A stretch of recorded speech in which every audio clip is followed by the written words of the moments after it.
I hereby call to order the March 24th, 2025 Select Board meeting at 7:06 p.m. with a roll call vote. We'll start with Bill Olson. Bill Olson, I am here. Rosie Kennedy. Rosie Kennedy here. Tom Myers. Tom Myers here. And Caroline Beaulieu, I'm here. We are waiting for Bill Wilson, who's going to be a few minutes late, but we will let you know when he joins the meeting. Joe, are you sharing anything? No. I am not yet, but I can when you want me to. No, I just, all right. So next up, I will start with our board and committee openings. One second as they're loading. All right.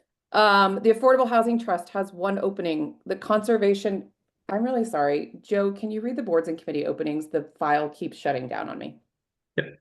Affordable Housing Trust has one opening. The Conservation Commission has two openings. Council on Aging has one associate opening. The Cultural Council has one opening. Community Preservation Committee has an opening for a Historic District Commission member.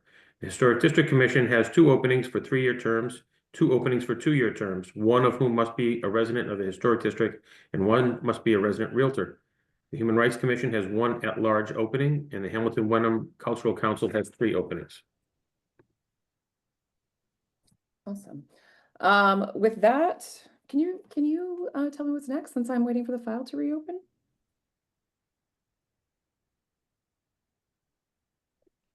I will move to, I'm so sorry, everyone. The file is just corrupted and keeps shutting down on me every time I try to read it, and I'm trying to forward it to a different application. Next, I think, well, I was gonna say, we'll ask, does anybody have any board or board updates or reports? Bill Olson, I'll start with you. Nope, not today. Tom, anything from you? Nothing for me. Thanks. Rosie, anything from you? Yeah, just a couple of things. Just Council on Aging had another great meeting, as we do every month, and there's lots of energy on the board, and we actually have new associate member who has applied and was heartily endorsed by the COA, and I believe her credentials have been forwarded to us, and hopefully at the next meeting we can approve her as an associate member. The Conservation Commission, I sat in at their meeting. The Conservation Commission has really regained their strength with the new membership, and there's nothing horribly exciting going on there, but there are no big issues, I guess is what I should say. But they're doing a great job, and they're really paying attention to our wetlands bylaw. And then there was just one other thing, and I'm guessing we would probably talk about this a little bit tonight, but it's in reference to one of the select board candidates asking about posting signs around town. I think he said he has 4 signs and would like permission from the select board. Now, the problem is if we let this go until the next meeting, then it will be basically moot. So I'm hoping that we can find time tonight to maybe talk about that for a minute and just allow candidates to post their signs for just a brief amount of time. Bill Wilson's joining the meeting at 7:10. Perfect.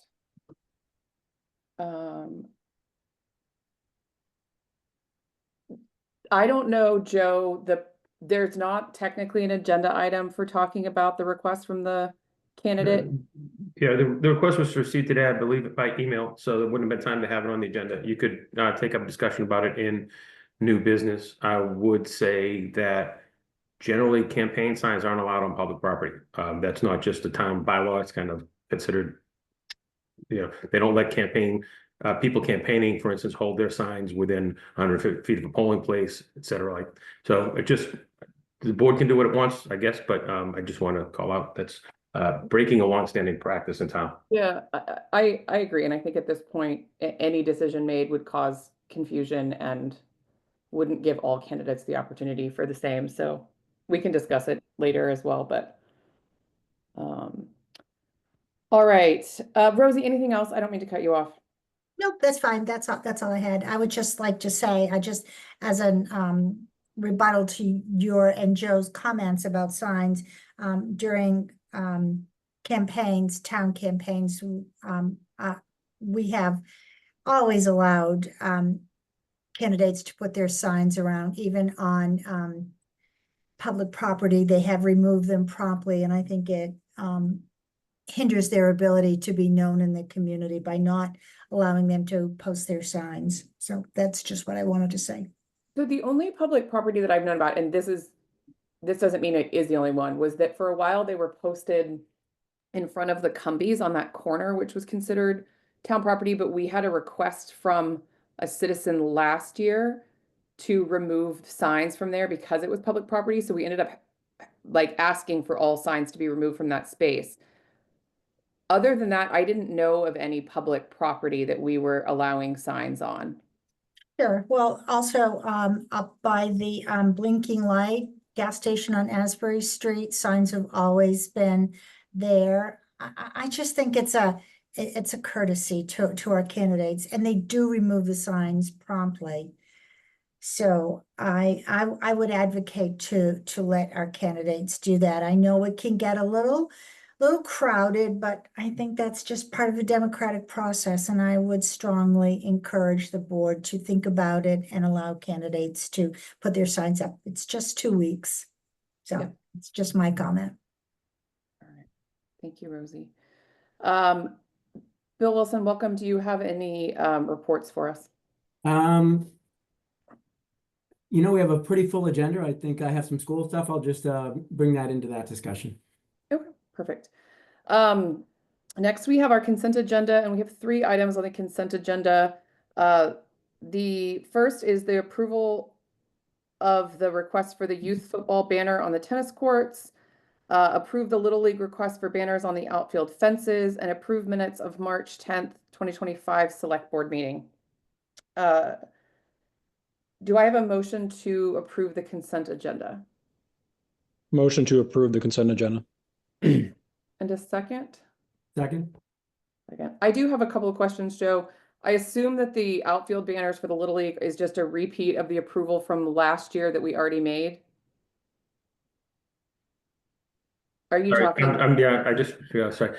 Yeah, all these are actually repeats of past years. The youth football always hangs a sign on the tennis court, and the banners that you've been asked to approve for Little League are their fundraising banners, their sponsor banners rather, that they put up the last, actually, I think it's been 2 or 3 years. And I believe if you have questions, there are members of Little League and youth football here just in case.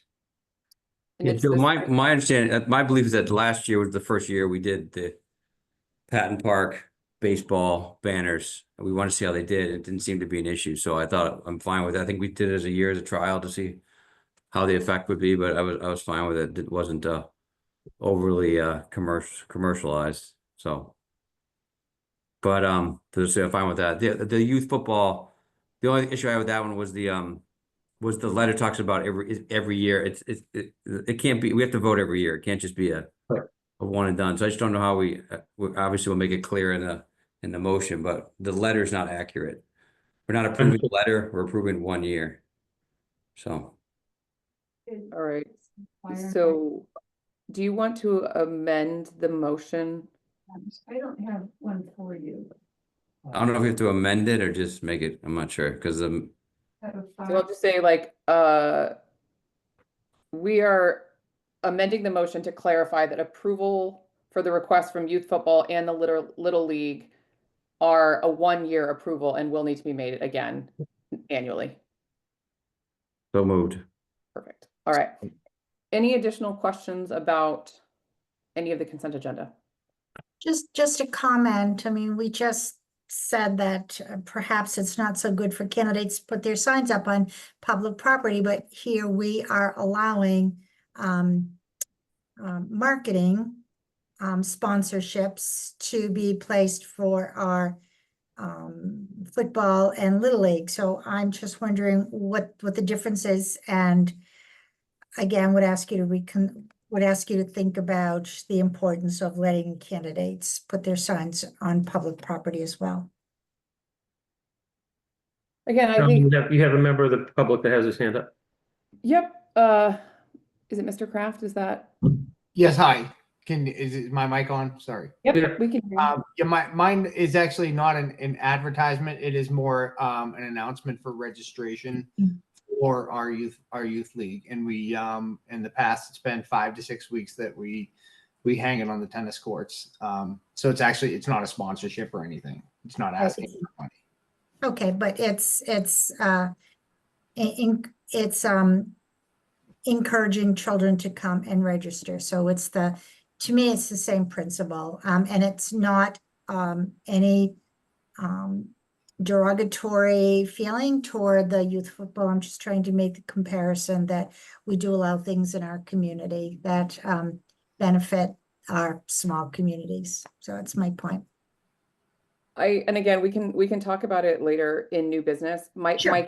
My concern is that we haven't outlined what counts as public property, which means you can have people putting signs on town hall, you can have people putting signs in the park, you can have putting people sign, and like, unless we have time to designate like where are these areas, like even the Asbury to date, I actually didn't know that was public property. The times that I put signs out there, I had to ask the gas station and they treated it like their property.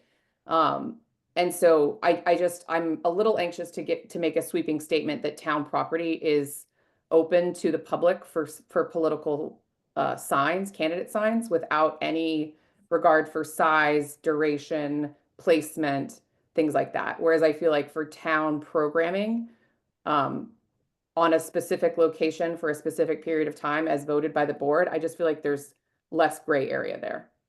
Well, you're also talking about a 3-foot by 10-foot banner for the youth football versus a campaign sign is 18 inches by 24 inches. And I agree that there should be some boundaries, that they should come down as soon as the elections are over. I think that public spaces that people have traditionally put signs are in front of Cumberland Farms and in front of the Blinking Light Asbury gas station. And I think that's a reasonable request since it's been done for years and years and years and decades, as long as I've been here. And I think it's unfair to stop that because a person complained, and people can complain. I've never seen people be appalled by it as a general rule. But again, I'm just making the point. That's all. Mr. Kraft, did you have another comment? Yeah, I just want to clarify. My banner's 3 by 6, not 3 by 10, which was approved 3 years ago by the rec department when we had originally went for a 3 by 10, but in we settled on a 3 by 6 so as not to be too large. All right, so with that, I will take a roll call vote on the approval of the consent agenda, starting with William Olson. William Olson, aye. Tom, Tom Myers, aye. Rosie Kennedy, Rosie Kennedy, aye. Bill Wilson, Bill Wilson, aye. and Caroline Bollieu, aye.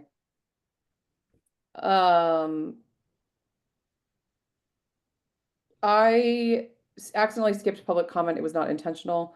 I will bring it back to public comment. I will remind folks that public comment is 3 minutes for a topic that is not currently on the agenda. If you have an agenda item for which you have comments, I ask that you hold your comments until such time as we're on that agenda item. But if we do have folks who have public comment on unrelated items, feel free to raise your hand and we can call on you.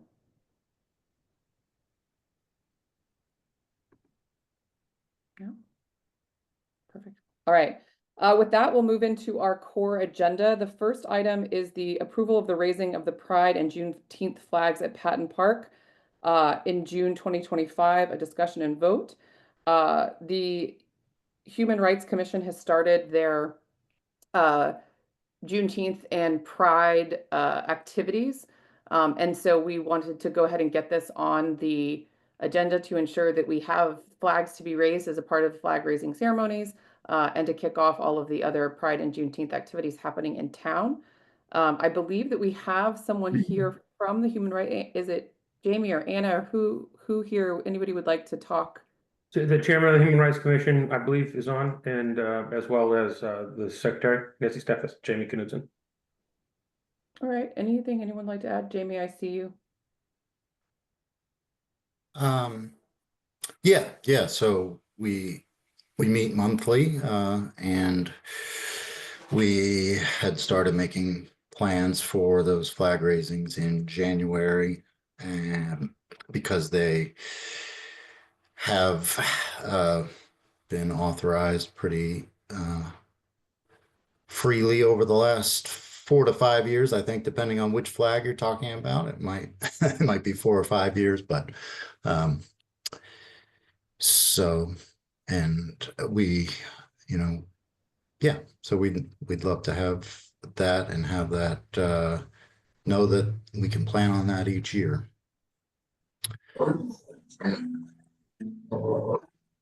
Thank you, Jamie. I will first entertain a motion to approve the raising of the Pride and Juneteenth flags at Patton Park for June 2025. Can I just make one comment before we get into that? I know we've done this every year for, as Jamie said, for the last 5 or so years. And I believe we talked about this before, I think it was last year, about just making this an annual thing without having to come to select board every year. And I think last year when we discussed it, it was something about the flag policy that didn't allow sort of this, every year thing, and we'd have to, update the policy. But there is language that allows for, something that's customary to be, I think it's in section 4, any sort of sorry. So it did allow for like a customary raising of a flag. So it sounds like this is done once a year in June. It seems like we could probably just vote once to make it a regular thing rather than making, as much as I love seeing Jamie, and I'd love to see him more, but I think we don't need to make him come every year to request it. Yeah, as long as the policy has a provision that allows us to do it, I'm happy to entertain a motion to approve the Pride and Juneteenth flag raisings at Patton Park in June in perpetuity. So moved. Perfect. Do I have a second? I think it's good to have the yearly discussion just to get awareness to it, but and I'd have to probably go back and look at the policy. I'm 100% for it, but I kind of like that we talk about it every year. Gives it some relevance. So, Yeah, I would agree. I like it coming on an annual basis. Okay. So we currently have an unseconded motion for not, so if we would like to revise the motion for approval for June 2025, we can do that. so moved. All right, do I have a second?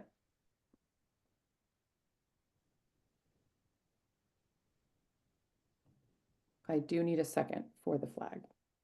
To revise it or just to vote for it? I got a motion to revise it for annual. I just need a second for that motion. Oh, yeah, no, I'd prefer things like this to be annual in discussion. I support it, but I'd like it to come across the board. Yeah, Yeah. that's the motion. The motion is this is only for 2025. Oh, I thought it initially came in that way. I'm sorry. I thought Tom was looking to change it. That motion wasn't changed seconded. it, and now we changed it back. So I just need a second for the. I make a motion to approve for 2025 approvals Gotcha, for the second. Juneteenth flag. All right, second from Bill. Any additional comments about the flags from the board first, please? Yeah, I'll just make the comment that both Newbury and Ipswich have in the past year revised their flag policies to allow just for state flags, the United States flags, and MIA flags. And so I just wanted to bring that up to the board. Any other comments from the board before I move to public comment? Peter, I see that your hand is raised first. Thank you. If I'm not mistaken, a request to raise a Christmas flag was denied last fall. Is that correct? I don't know that there was ever a formal request Yeah, there was. made. Was there one made? If it was denied, as we know, per the policy, the the flags are at the discretion of the select board. And are taken, they have to be presented by a member of the select board and then discussed and voted. And I think it was determined that that flag was not representative of a flag that we wanted to fly in the town.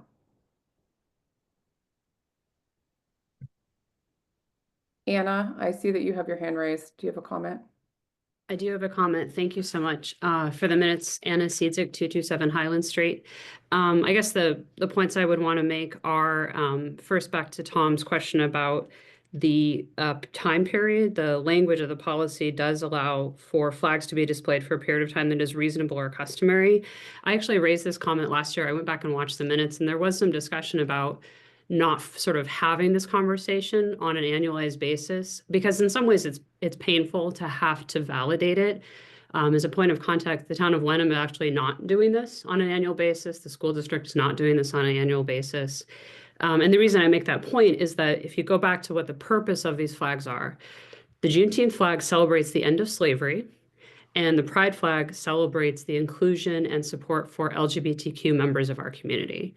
So I don't actually see how it's good to every year go back and decide, do we want to celebrate the end of slavery?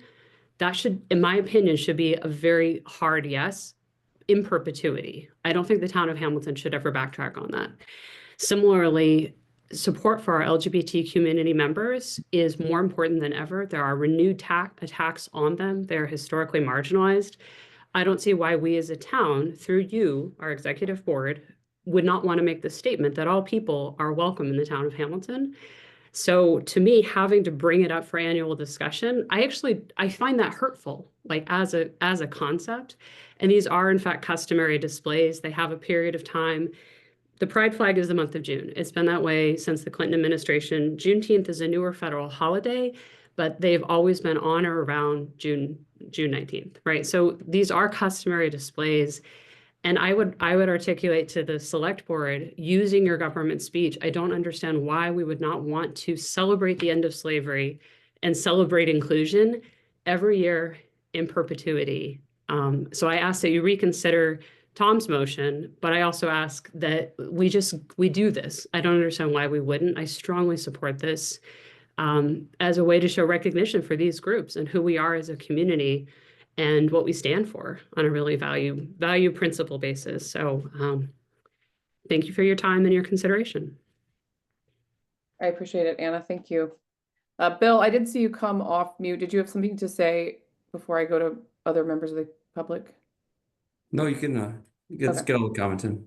Yep. Natalie, I see your hand is raised. Do you have a comment? Hi, yeah, Natalie Hildreth, 121 Linden Street. I just wanted to echo what Anna just said. I also think it's hurtful to each year have to vote on this and hear you guys validate it or not validate it and hear the same arguments played out over and over again. I also want to echo that it's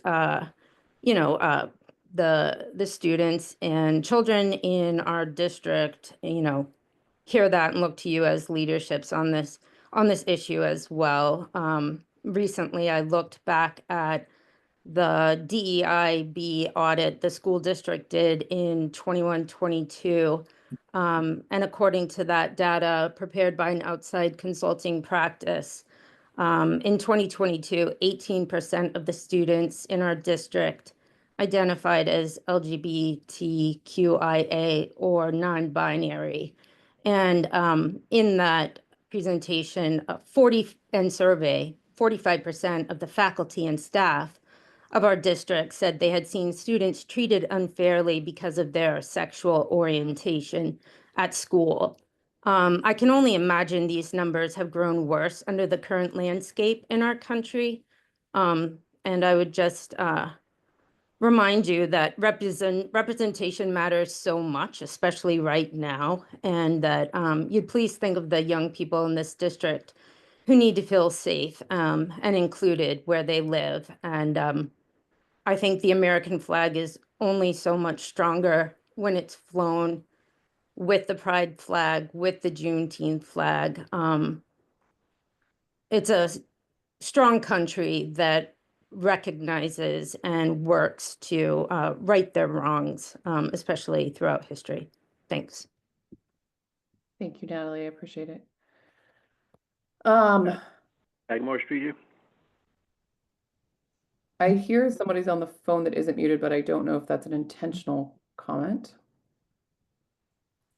Tosh Blake, Sagamore Street. Can you hear me? I can, Hello? Tosh. Yep, go ahead. Oh, good. Okay. I got muted right before when they went to comments earlier. So, thanks for yeah, I'm probably the caller on the board there. As I brought up before, my view on these flags and generally speaking, identitarian politics flags is our town should not be flying them for any particular group, whether it's for a racial group or for sexual orientation or whatever. I think for one thing goes against as I brought it before, the select board's code of conduct not to engage in politics. Like that was one of the items there. And to represent the whole town. And the select board is using its discretion not to represent the whole town when they decide for vague reasons and say not to fly a Christmas flag or something like that. So kind of a violation of the code of conduct. I know at the time Mr. Olson said, well, the code of conduct's non-binding. In my opinion, that's not exactly best practices to consider the code of conduct non-binding, even though I know it's a discretionary decision by the select board. But I think, in my opinion, when these flags first were starting to be flown in town just a few years ago, it was at a time of sort of political hysteria, and some groups, kind of made a lot of noise. And going against our town tradition, we never flew political flags for any kind of subgroups or identitarian causes before. Suddenly did, and I think it was an unethical decision. And I would like you to maybe reconsider that rather recent tradition. To me, it's kind of a maybe kind of a cringe thing to be doing, because it doesn't make sense, and there's no ethical reason why you would fly one flag and not the other flag, other than, well, it's government speech and the particular people on the board have the majority. I think it's maybe time to retire that tradition and let people, hey, if they want to have a business and their private property, fly whatever flags they want, fine. But I don't think it's really a town government prerogative to be doing anything like that. Thank you. Tosh. Nancy, I see that your hand is raised. Go ahead. Hi, thank you. Nancy Steffes, 1 Highland Street. I also serve on the Human Rights Commission proudly. And I want to point out again, as Anna pointed out, that Wenham has removed the requirement to go before their select board every year. It removes the burden from volunteers to have to repeat the same story over and over again.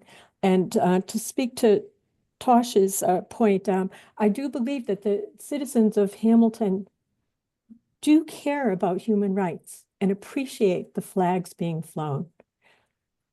That's it. Thank you, Nancy. I don't know who from the board has attended the flag raising in the past, but it is one of the more humbling events that I've been to in town. I've had parents come up to me of children. I've had residents who have told me they don't typically go to large town gatherings, but who are so grateful to know that this is something that we continue to do year over year.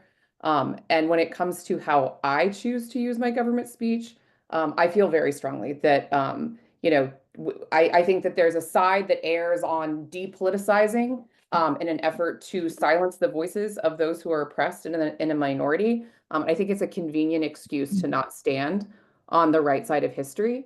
And I think that same ideology is weaponized in another way as well for the other side. And so, frankly, like whether it's because this board is sympathetic to our LGBTQIA or our Black residents, like so be it. But I think that we do have government speech and we do have the power to show that we choose to be on the right side of history, despite this continued rhetoric that it's not, technically, apolitical and it doesn't represent the town.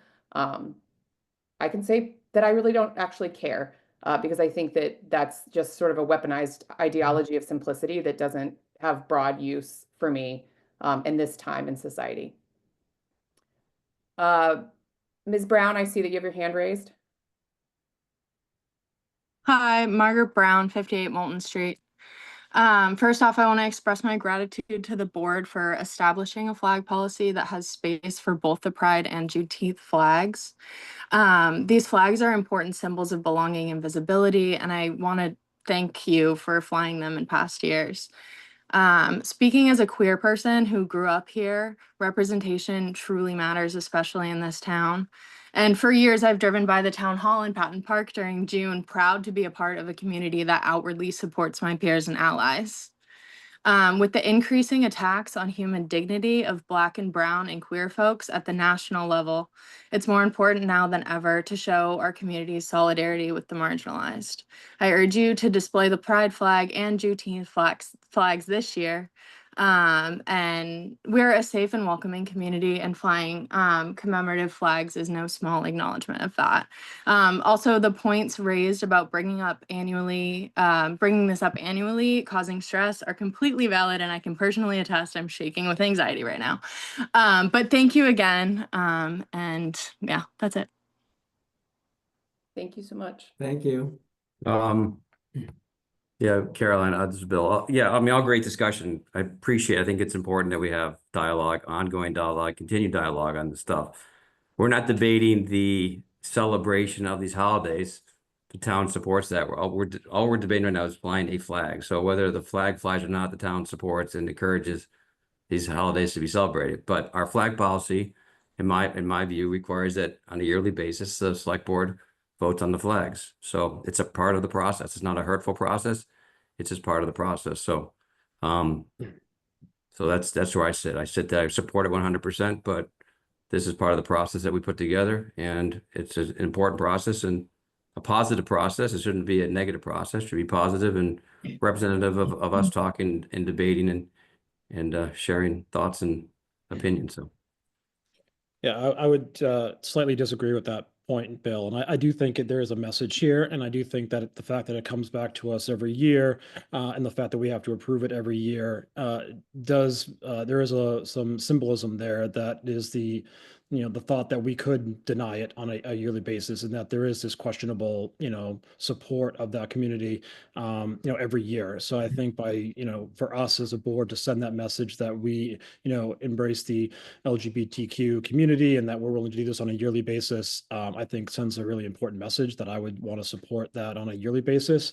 I think there's language in the policy that, allows for customary flag flying on a customary basis. And this is something that happens every single year in June.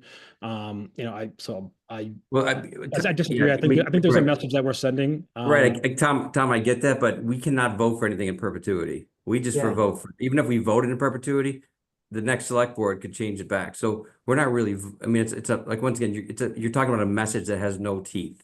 So I'd rather not just pass things that have no teeth just to pass things. I'd rather, we cannot pass something in perpetuity. We can only pass something as good as it is until another select board votes the other way. That's how the policy works. So that's why I'm saying, let's just follow the policy and have a discussion, and because we cannot pass anything in perpetuity. Even if we pass it today in perpetuity, it doesn't mean anything. It does mean, at least the time being, that we can continue to fly that flag on a yearly basis without having to come back to the select board. We pass it every. And at any time, the select board could, decide that they want to reinstate the yearly requirement, or they can decide not to. I do think that I agree with the commentary that's been shared here, that there is a message that we're sending. And so I would support doing that. But I think the better message is every year we pass it and we support it and we're standing behind it. So I'd rather have that message that Bill Olson supports and Stanton votes yes every year and help pass this policy, allow to do that, than to pass a policy that really doesn't hold any teeth, that somebody else can change it down the road. Yeah, I think an opportunity like this, we continue to support it annually. We voice it, we give it awareness. I think if we do want to change it into perpetuity, those are big words. I say we dust off the policy and bring it into the policy, not on a motion that really wasn't, other folks can contribute to the discussion that might have an input here. So I'm happy to for new business to put it on there. We'll have this discussion and we'll add it into the flag policy if you'd like. We'll have that discussion. I just don't think right now is the current process is every year we vote on it. Every year we stand behind it. We've demonstrated that. The discussion almost sounds like we don't feel that way, which is a little bit disheartening. Yeah. But you know, the fact that I get the message thing, Tom, I get, but that really wasn't the intent of the discussion tonight. You know, we're going to voice my plan was to voice my support for it. You know, next year we'll do it again. There'll be another mix of people here and they can voice their opinion there.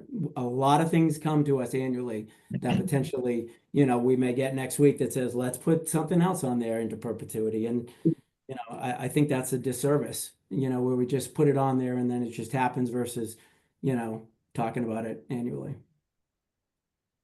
Yeah, we do have a motion. I look forward to watching this discussion next year. I think that to Tom's point, when a group of white, cisgendered, straight people get together and decide year over year whether non-white, non-straight, non-cis people get represented in town, I think that in and of itself sends a message. And I think that's the message that we're saying we would like to see changed in the future. It is not, you know, the dominion of the oppressor to choose every year whether or not to support those that do not have the same, you know, basis in society. But we have a motion. Yeah, We have- I mean, I don't want to leave it on that though, because we're not Yeah, voting to and that's support it or not support ridiculous. it. We 100% support it. This is about a The motion to first- fly a The flag. first comment So, that was made when we yeah. opened this topic was Rosie letting us know that other towns have stopped flying this flag. Rosie has a history of asking for us not to fly this flag in town.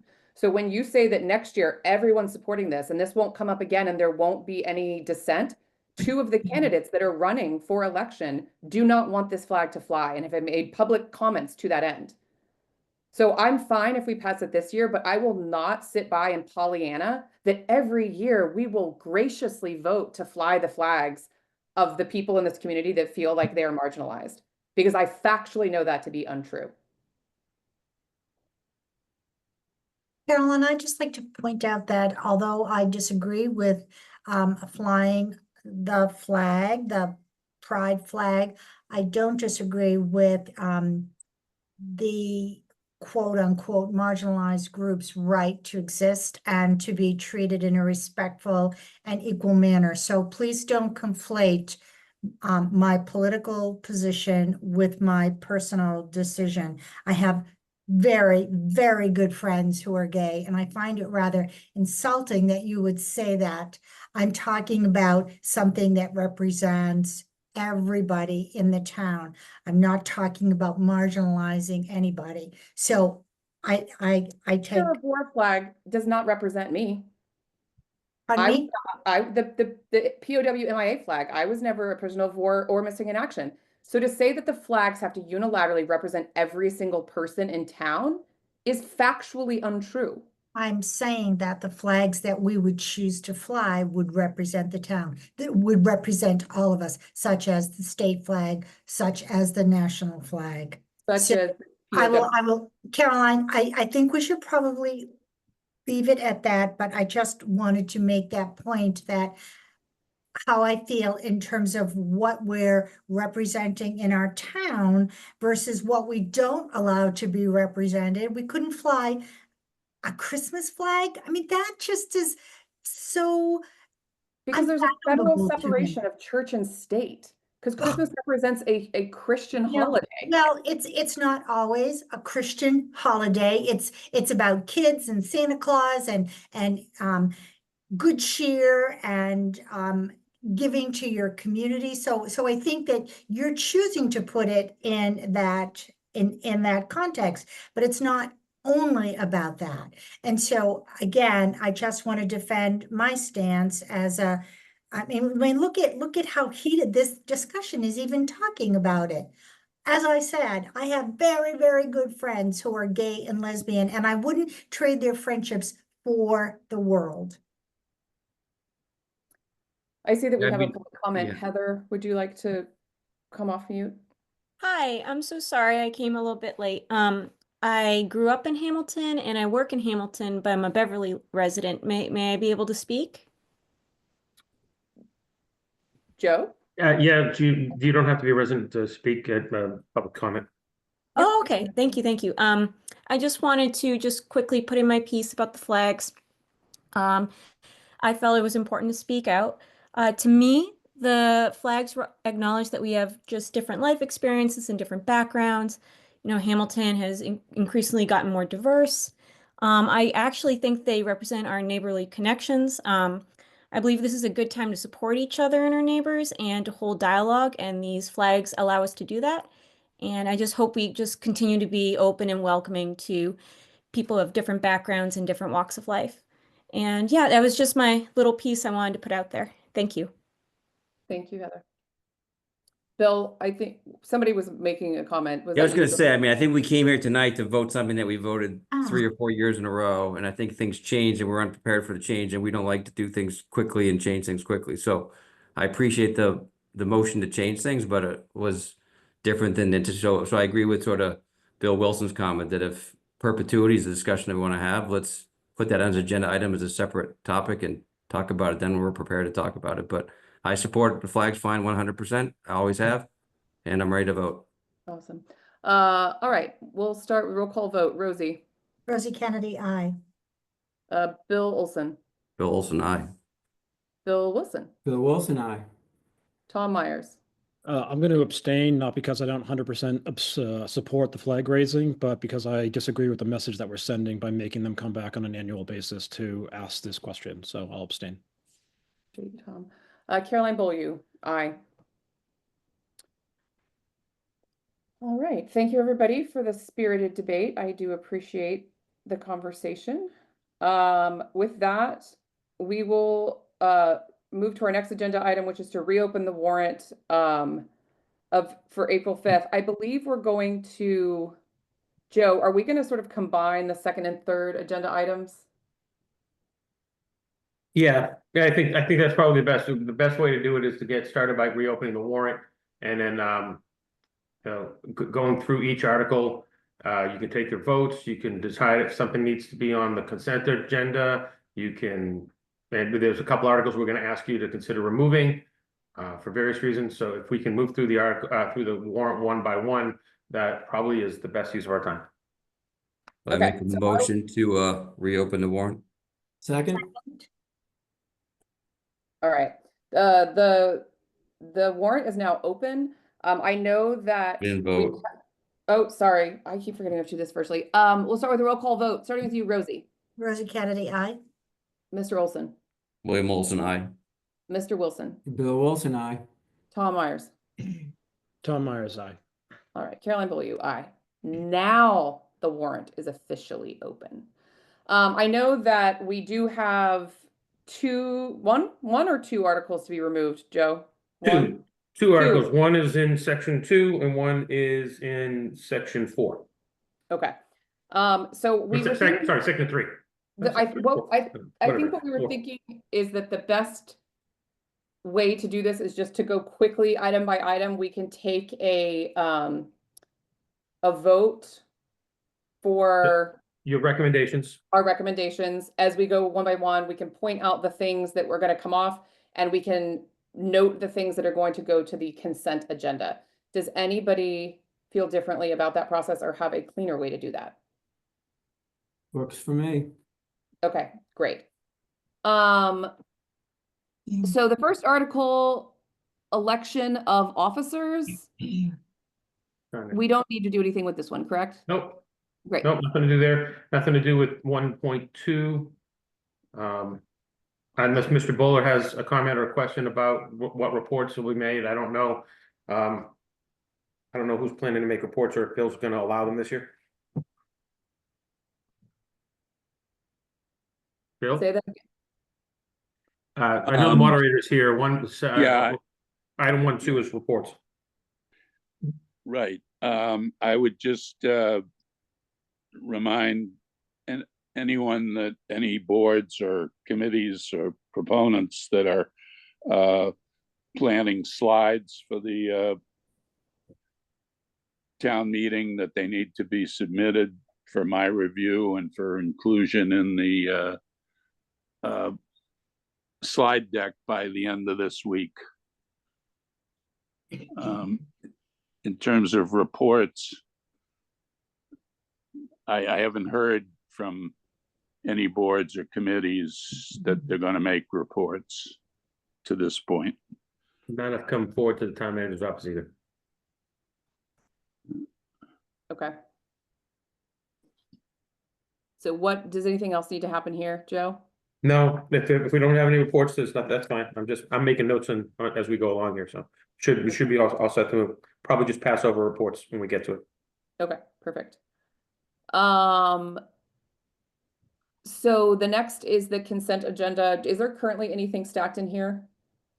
I No, can't. we usually have this. We do usually do. As we go through the articles, you identify the ones that you think should be in the consent agenda. There's usually a conference with the town moderator and the town council just to make sure that the article won't need more than a 50% vote, and you go. So Okay. Can you scroll down? I'm sorry. Can you scroll down? Oh yeah, sorry. Thank you. So Joe, are you saying as we go through these, we should maybe identify ones we want to move to the consent agenda along the way? Yeah. Yes. Okay. All right. 2-1 compensation and classification table. Any questions on this particular article? This is Tom McEnany here. This is one that is typically on the consent agenda. Okay. If it's going to be on the consent agenda, do we still need to put our favorable action on it? Yes. Yes. We do. Okay. So I will, You want me to put 2-1 in the consent agenda motion, and then when we get to the end, I'll read off all the ones we have there, and you can make a one motion rather than have to do this at the end of every article. Yes, that's fine, but I still need to take a favorable action vote, I believe. Yeah. What is the best way to, is it just all it doesn't have to be an official motion for favorable action, or does it? No, it does. It does. Yeah. All right. Yeah. So I will entertain a motion for favorable action on Article 2-1 for compensation and classification table. Second on the motion. Sorry, so moved. So moved. Sorry. So moved. I need a second. Second. All right. For favorable action, we'll start with you, Rosie. Rosie Kennedy, aye. Olson. William Olson, yes. Wilson. Bill Wilson, aye. Myers. Tom Myers, aye. All right. So five recommendations for favorable action. FinCom is going to add yours later, correct? Yes. All right. So 5-0 favorable action also for the consent agenda. So let me ask you this question, because we have gone in sort of in circles in this before, but for financial things, we typically are supposed to rely on our FinCom to advise us. So typically we ask what FinCom has voted before we actually vote on financial items. John McGrath is here. John? Yep. Yeah, we voted favorable 4-0. Great. So just keep that in mind, Carolyn, as we go through the financial items, it'd be good to get John to comment before we vote. So Article 2 prior year bills, this happens every year. We do need to pay our bills. FinCom, I assume you support us paying our bills. Yeah, we voted 4-0 favorable. Can you pay my bills? I make a motion to recommend favorable action on Article 2-2. Second. Awesome. We will roll call starting Rosie. Rosie Kennedy, aye. Wilson. William Wilson, aye. Oh, Wilson. Bill Wilson, aye. Tom William Myers, Wilson, aye, sorry. Tom, was that you? Yeah. All right. Tom Myers, aye. Caroline Beaulieu, aye. So 5-0 favorable action. Does this go in consent or no? No, it's 4/5 vote. No. Oh, Yeah. it's 4/5. Got it. Okay. 2-3 general town departmental appropriations. This is the general operating budget for the town and schools for the 2026 budget. Dumbledore, what was your? Favorable 4-0. All right. I'll make a motion for a favorable recommendation for Article 2-3. Second. Second. All right. Roll call starting with Rosie. Rosie Kennedy, aye. Olson. Now Wilson or Olson? Olson. William Olson, aye. Bill Wilson. Wilson, aye. Tom Myers. Myers, aye. Caroline Beaulieu, aye. All right, 5-0 favorable on the budget. Joe, can you scroll down for me, please? Yep. Capital expenditures 2-4. All right, capital expenditures, this is a 2/3 vote. This is appropriation, what? That actually has changed Yes. based on originally, it wasn't clear how these capital items would be funded, and the quantum of vote required to approve it depends on the funding source or whether or not the town was going to lease purchase any of the equipment. So I confirm with Joe that the funding source in this case will be either water department retained earnings or free cash. So this will be a majority vote as opposed to a 2/3 vote. Right, correct. So should we keep it here or move it to consent? Well, It's typically a separate one. If we were to move it to consent, we would need to identify in the actual article itself the funding source and specific dollar amounts for each item. Oh, yeah. And typically, the way it's generally worded is in the warrant to give kind of maximum flexibility. So it'll say to raise and appropriate, transfer from available funds, or borrow a sum of money. So if you could change that, but it just would make the article much lengthier. No, I think it's fine. And also, FinCom, did y'all vote on the revised or the existing? We voted on the revised, including the water department truck. Okay, and what was your recommendation? We voted favorable, 4-0. 4-0. Is the board comfortable moving forward, knowing that there will be amendments and changes, but that the FinCom has voted favorably? I would, but I think we could just to make sure we look at it, can you just go to page 45? Appendix D, just so we're all looking at what we're approving here. There, thank you. so, yeah, there won't be any further amendments to this item after tonight. Okay. We'll take that line out about needing a 2/3 vote. Otherwise, we'll just record your votes. But near and dear to my heart, sidewalks and roads. We've got COA building, public safety, Patton Park, Right. library condenser, police cruiser, and portable radios all coming from free cash. Yep. And the water truck coming from the water department. Yep. Correct. All right. So given the change, I will entertain a motion to recommend favorable action on Article 2-4, assuming the changes outlined here. So moved. Second. Great. Roll call starting with Rosie. Rosie Kennedy, I. William Olson, I. Bill Wilson, aye. Tom Myers, aye. Caroline Beaulieu, aye. We have a 5-0 favorable action on 2-4. The next is 2-5, which is the water enterprise budget. An increase. FinCom, We voted favorable, 4-0. great. Any questions from the board on this article? This is typically on the consent agenda as well. All right. So Joe tagged this for consent. Okay. And I will entertain a motion to recommend favorable action on Article 2-5. Recommend favorable action on Article 2-5. Second. Bill Olson. Second, Olson. Roll call starting with Rosie. Rosie Kennedy, I. William Olson, I. Bill Wilson, aye. Tom Caroline, Myers, aye. Caroline Beaulieu, aye. Sorry, Dom. All right, 5-0 favorable action on Article 2-5 and moving it to the consent agenda for discussion after this. Article 2-6, annual financial actions. There's a list for cemetery sale, water enterprise fund, and the Clark Fund for the to the Conservation Trust Fund. There is a tax rate impact. FinCom, how did you vote? Yeah, we voted favorable, 4-0. Great. Any questions from the board? This is another one that typically is included on the consent agenda. Thanks, Tom. This will Joe? reduce the tax rate. Yeah. Yes, it reduces tax rate because the things that money gets spent on don't have to be paid for from the tax. Right. Fantastic.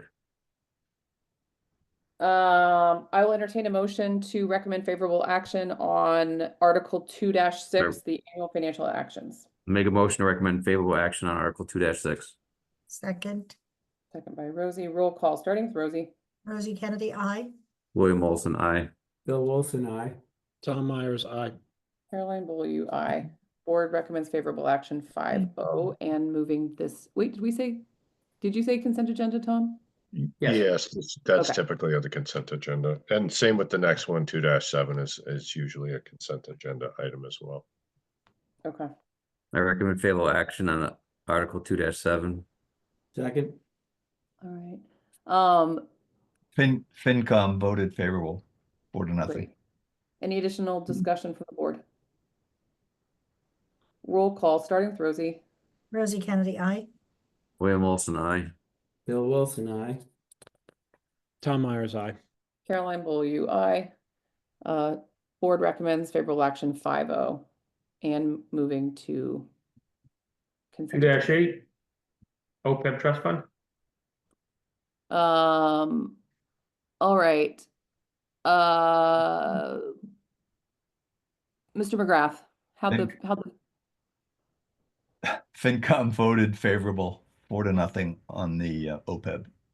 great. Recommend that we make a motion, we recommend favorable action on OPEB trust fund Article 2-8. Can this one go on the consent agenda? Yes, in my opinion, it can. It's, I don't recall if it's typically been in the consent agenda or not, but it's usually non-controversial, and we just need to fill in the specific dollar amount here, where it says to see if It's the town will vote. $125,000. We Right. have it now. It's $125,000, same as years past. Okay, yeah, so that's fine. It has a specific funding source, dollar amount, and non-controversial generally, so certainly would be appropriate to include in the consent agenda. All right, we have a motion. We do not have a second. Second, I'll start a roll call vote unless there's, wait, is there further discussion? No. Roll call, starting with Rosie. Rosie Kennedy, I. William Olson, aye. Bill Wilson, aye. Tom Myers, aye. Caroline Beaulieu, aye. Select Board recommends favorable action 5-0 and moving to the consent agenda. Next is Article 2-9, which is the stabilization fund. It Okay. looks like we want to This- remove this one. This is one we want to remove. We have, there's no need to make any contribution to the stabilization fund this year. The stabilization fund is sufficiently funded to meet our minimums and our financial policies. And the budget was tight. We decided to not propose funding for this year. So you don't have to have the article in the warrant. And the All right. FinCom supports that position. To remove it. Okay. So Joe, are we at 5% basically, or above Yeah. it? Yeah, we're slightly, Wendy, is it exactly 5% or is it a little bit over? I can't remember. We're a little over. Okay. I don't have the exact percentage in front of me, but we are over. All right, so I will entertain a motion to remove Article 2-9 from the warrant. I move that we remove Article 2-9 Stabilization Fund from the warrant. Second. All right, roll call vote, starting with Rosie. Rosie Kennedy, I. William Olson, aye. Bill Wilson, aye. Tom Myers, aye. Caroline Beaulieu, aye. We've removed Article 2-9 from the warrant. Article 2-10 is the Capital Stabilization Fund. It's a free cash transfer. Are these values all correct? Yes. All right, and is this a consent agenda item, or is this a all by itself item? We typically include this separately because it's a 2/3 vote under the town's bylaw. Right. So, it's usually not part of the consent agenda. And the FinCom supports that point, and they also provide favorable action on this, 4-0.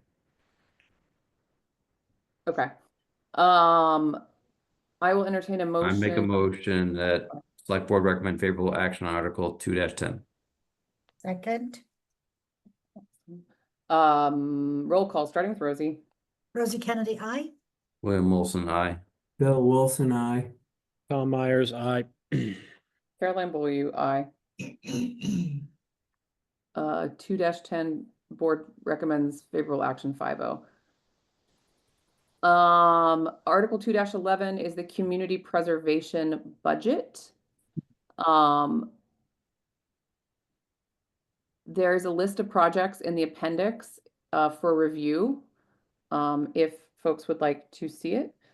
Do we have CPC and FinCom guidance here? Yeah, the FinCom voted favorable 4-0. There really aren't any new funding requests here. This is basically budget transfers and the first town hall funding that was voted on at the special town meeting. So that's the first line item, first time that line item is shown here. It's pretty significant, $340,000 for that. So given the size of that, I think it's appropriate, at least for year one, to remind everybody this is how the town hall is being paid for. So that's just my opinion. We didn't vote on that point at the FinCom per se. So John, can I add to that? yeah. Okay, so just to clarify a little bit, this is only a portion of the town hall funding. We did not bond for the second portion yet. We will bond in FY26 for the second portion, so it will be greater next year. Just want to clarify that. Right, but it's a pretty sizable amount. Correct. So anyway, I think it should stand as a separate item this year. And then we can make the same decision next year if we so choose. Review here, the appendix F is up on your screen right now. The CPC did vote, when they voted not to put forward any projects, they voted 6-0 to approve this budget that's in front of you. So as you can see, there's a small administrative expense that's an annual thing. It allows us to help them run their meetings and conduct their business. There's a debt, open space and recreation. There's a debt for historic preservation. That is the town hall. There's a transfer to community housing trust. And there is no transfer to historic preservation because the town hall debt satisfies that need. So that's everything this year. Joe, current town clerk here. Is it possible to add the dollar amount specifically in the article, or at least commit to it being in the motion? Because then when I go to certify the vote and upload it and send it to all the places I need to send it, it just, when you just name an attachment, there's always that risk that the attachment gets lost or misplaced, and it would just make it stronger. I just don't know if there's any rules that prevent us from doing that. Well, in my opinion, when you look at the appendix F, when you go down where it's in item number 1, administrative expense, it specifically spells out what the appropriation is. Same with number 2, open space and recreation project debt. It tells you specifically what the appropriations are, the dollar amounts, and where they're coming from. So that's what, in my opinion, we would be looking at, as opposed to the kind of the spreadsheet, so to speak, at the top of the page. What is at the bottom in terms of the administrative expense, open space and recreation allocation, historic preservation allocation, and then the transfer from the undesignated fund to the community housing reserve. That would be what would be reported. And will that all get read in the motion? Well, it is in the motion because there's the motion would have the reference to appendix F. Right. We've learned though that in past years that sometimes that stuff gets separated, and then there's no way to recreate history. Believe me, there are a lot of missing appendixes when an article and a motion only reference it. So I don't know. I just wish there was a way to make that much stronger, because we've been having some challenges with that. But if that's not permissible, I understand. Well, it is permissible. The question, ultimately, it's a policy decision whether you know, folks feel it's necessary or not. If the motion is to approve the CPC budget as set forth in Appendix F, in my opinion, Appendix F clearly sets forth what that budget is. If there's some sort of concern that somehow Appendix F is going to get lost in the shuffle, then, you know, somebody could make a motion that says, you know, I move to appropriate. You could literally read the 4 paragraphs that are set forth on Appendix F out loud if that's more preferable for folks. But in my opinion, you don't have to, but ultimately it's a policy decision, how you want to approach it. And would Corinne, I further did say- add the top Yeah. purposely to make it clear this year because we didn't have that in the past. So I did add those budget line items so that it was very clear. Appreciate that. Thank you.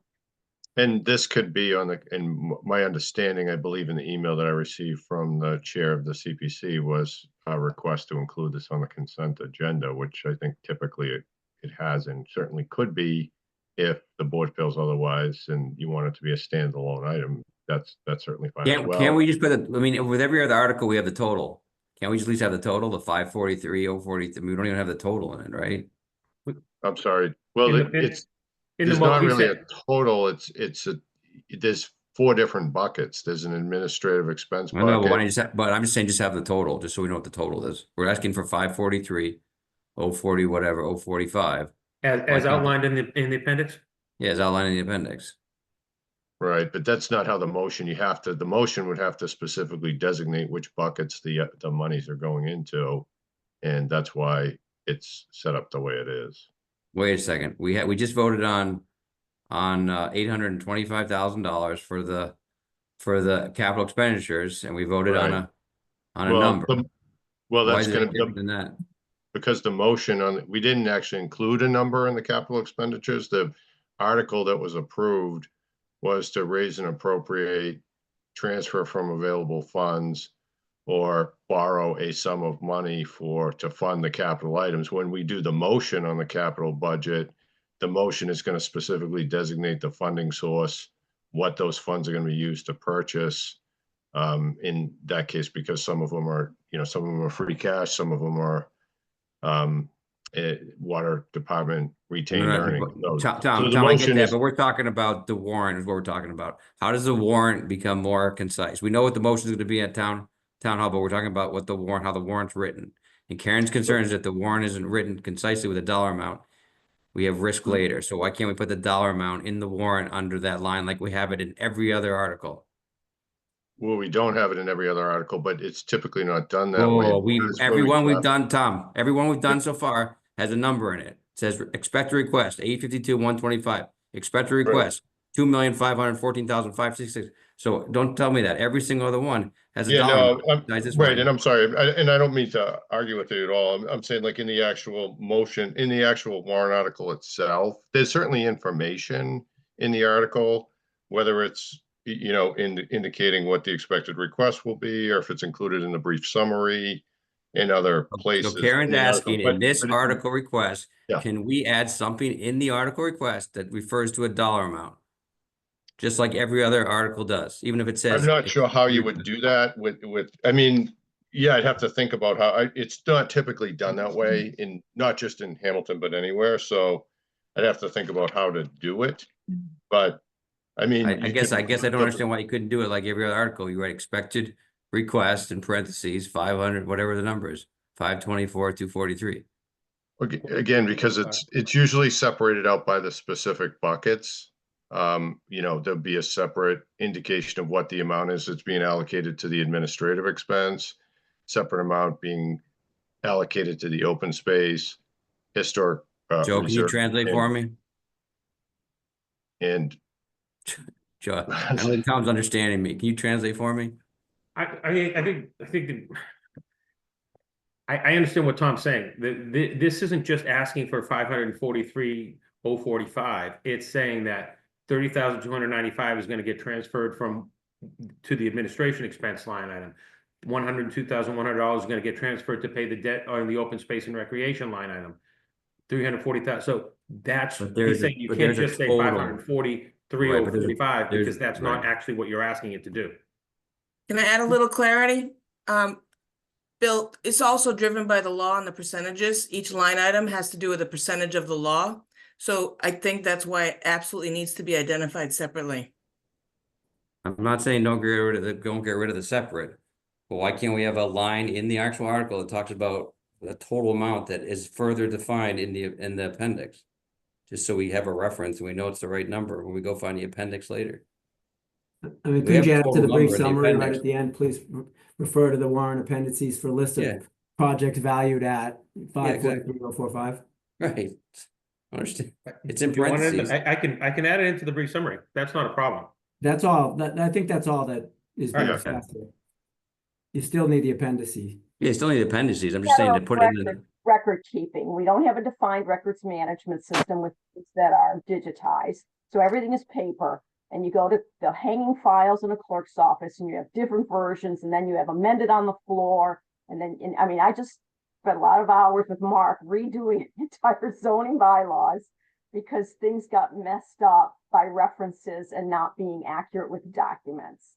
So that's fine. I mean, we'll get it straight right now, but it's something I'm committed to improving in the town of Hamilton, because just referencing a document that everybody assumes gets attached forever to the minutes and to the certified votes that are required by the Department of Revenue and the Treasurer's Office and bond counsel, etc. It's a risk, but I've said enough. Thank you. Joe, just add it to the brief description, the Will do. brief summary. I will. I'll add the brief summary. Do it tomorrow. And that's fine. That just doesn't live in the record, but thank you. Do we have a motion here? I don't remember. You had a motion? I think you had a motion. I thought I had only asked if the CPC and the FinCom had. And we gave you that answer. Or maybe we don't Yeah. have a motion. I make a Sorry. motion to recommend favorable action on Article 2-11. Second. And we're gonna include in the consent agenda as well?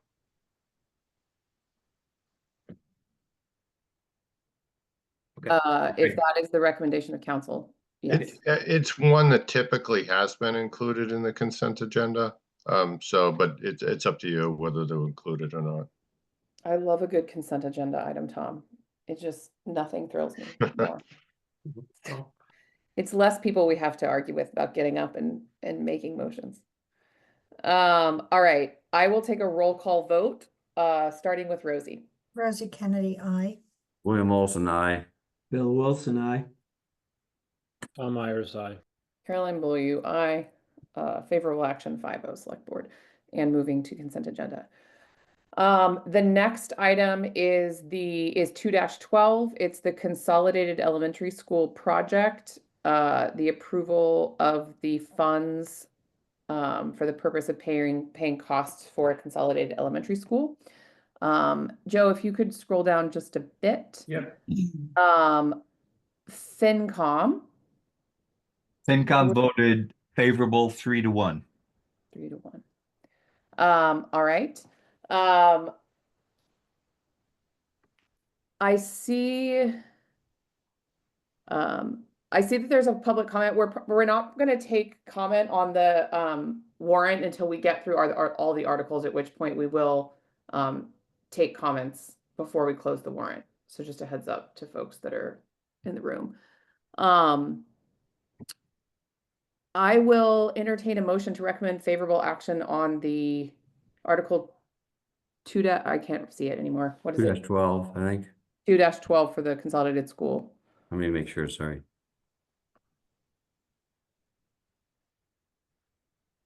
2-12, yeah. I make a motion to recommend favorable action to Article 2-12. Second. Second by Tom. Do we have any I discussion? just know that that's gonna change to 2-11 because you removed 2-9, so they'll all move up one, so that's gonna change to 2-11. All right, the Right. motion in Maybe. question stands for the consolidated school. Right. Regardless of, okay. Any discussion before we take a vote? So this school board, what does the school board do? Does the school board also make I mean, I know they didn't vote, but what was their vote? school board initiated this by voting it and sending it to us to be in the warrant, Okay. so. What was their vote? Was their vote unanimous, or do we know? Is there anybody from the school board on tonight? I don't think anybody from the school board's on tonight. I can try to find out, hold on.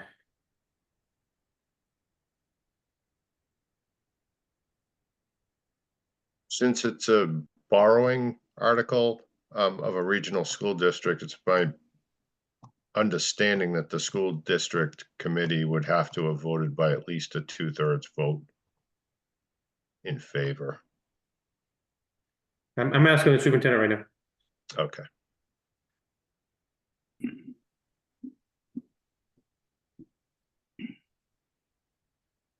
Tom, Lolly's asking, what happens if they exceed the number due to, you know, increased costs throughout the projects, things of that nature? Does it have to come back again for anything over and beyond the amounts listed? Yes, that's correct. This is the amount that's the borrowing amount is the 142,266,034. And so that's the limit of their authority at this point. If they needed more funding, they would have to come back to both towns to get authorization. That's what I thought. I believe the school committee vote on this was 5-1. That's what I remember. I don't know, I think it would be, I don't know, John, I'm not sure we're allowed to put on here or not put on here, but I think it'd be good to have that on here, but they're part of a public committee, part of the process. He's on the phone, so.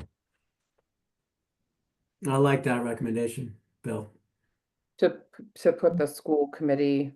Vote, yeah. Yeah.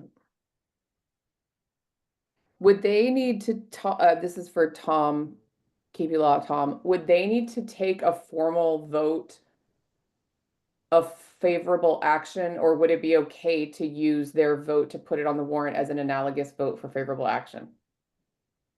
That's a good question. I mean, I think we could, if there's any question or concern about that, I think we could just put down that the Hamilton Wenham Regional School District Committee voted, you know, X to Y to authorize the borrowing. Right, Okay. yeah, it makes sense. Right. The superintendent's gonna double check the minutes, but he recalls, he believes only David Frankel voted against it, but he's gonna double check and give us the actual number. He'll send me a text in a minute. Looks like Amy's Joe, on, maybe able to Joe, comment. my recommendation is to have that on, is there a public and voted board as part of the process? I recommend we put them on this list too, as what they voted to push this Okay. forward. Yeah. Can we let Amy speak and see what she has to add to the?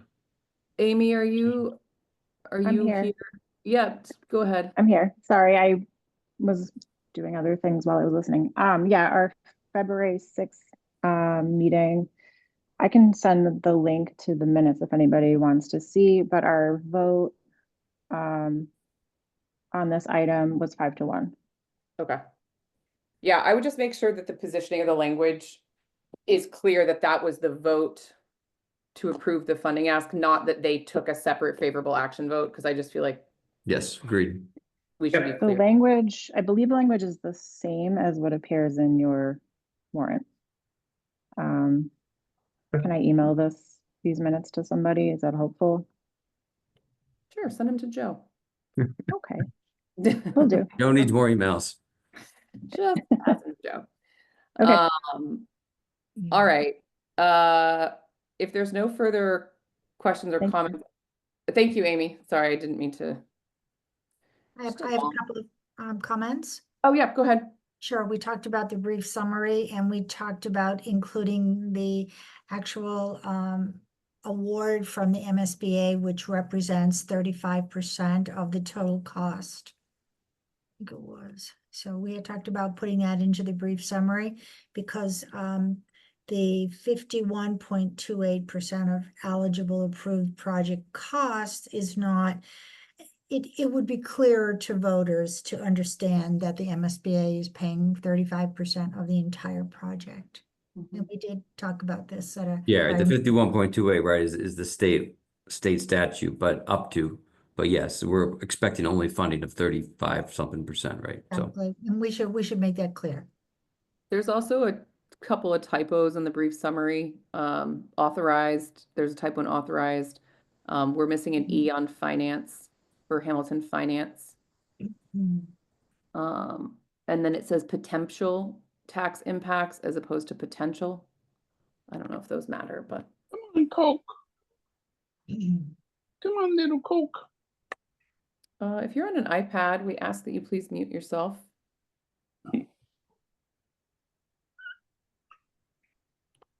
All right, do we feel prepared to take, did we take a motion? Yes, we have a motion and we have a second. Are we ready to take a vote for favorable action here?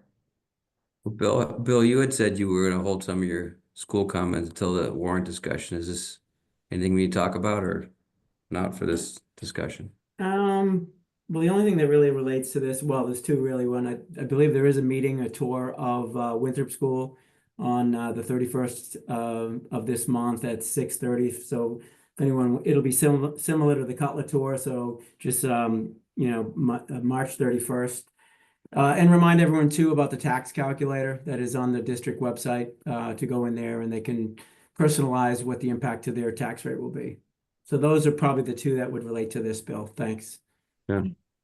No, I mean, Carol, I just, want to go on record this, as we vote, right? The reason I'm voting for this is because after a lot of thought, reviewing a lot of data, I just personally, I think that we need to invest in the school and this is the most equitable solution for the school.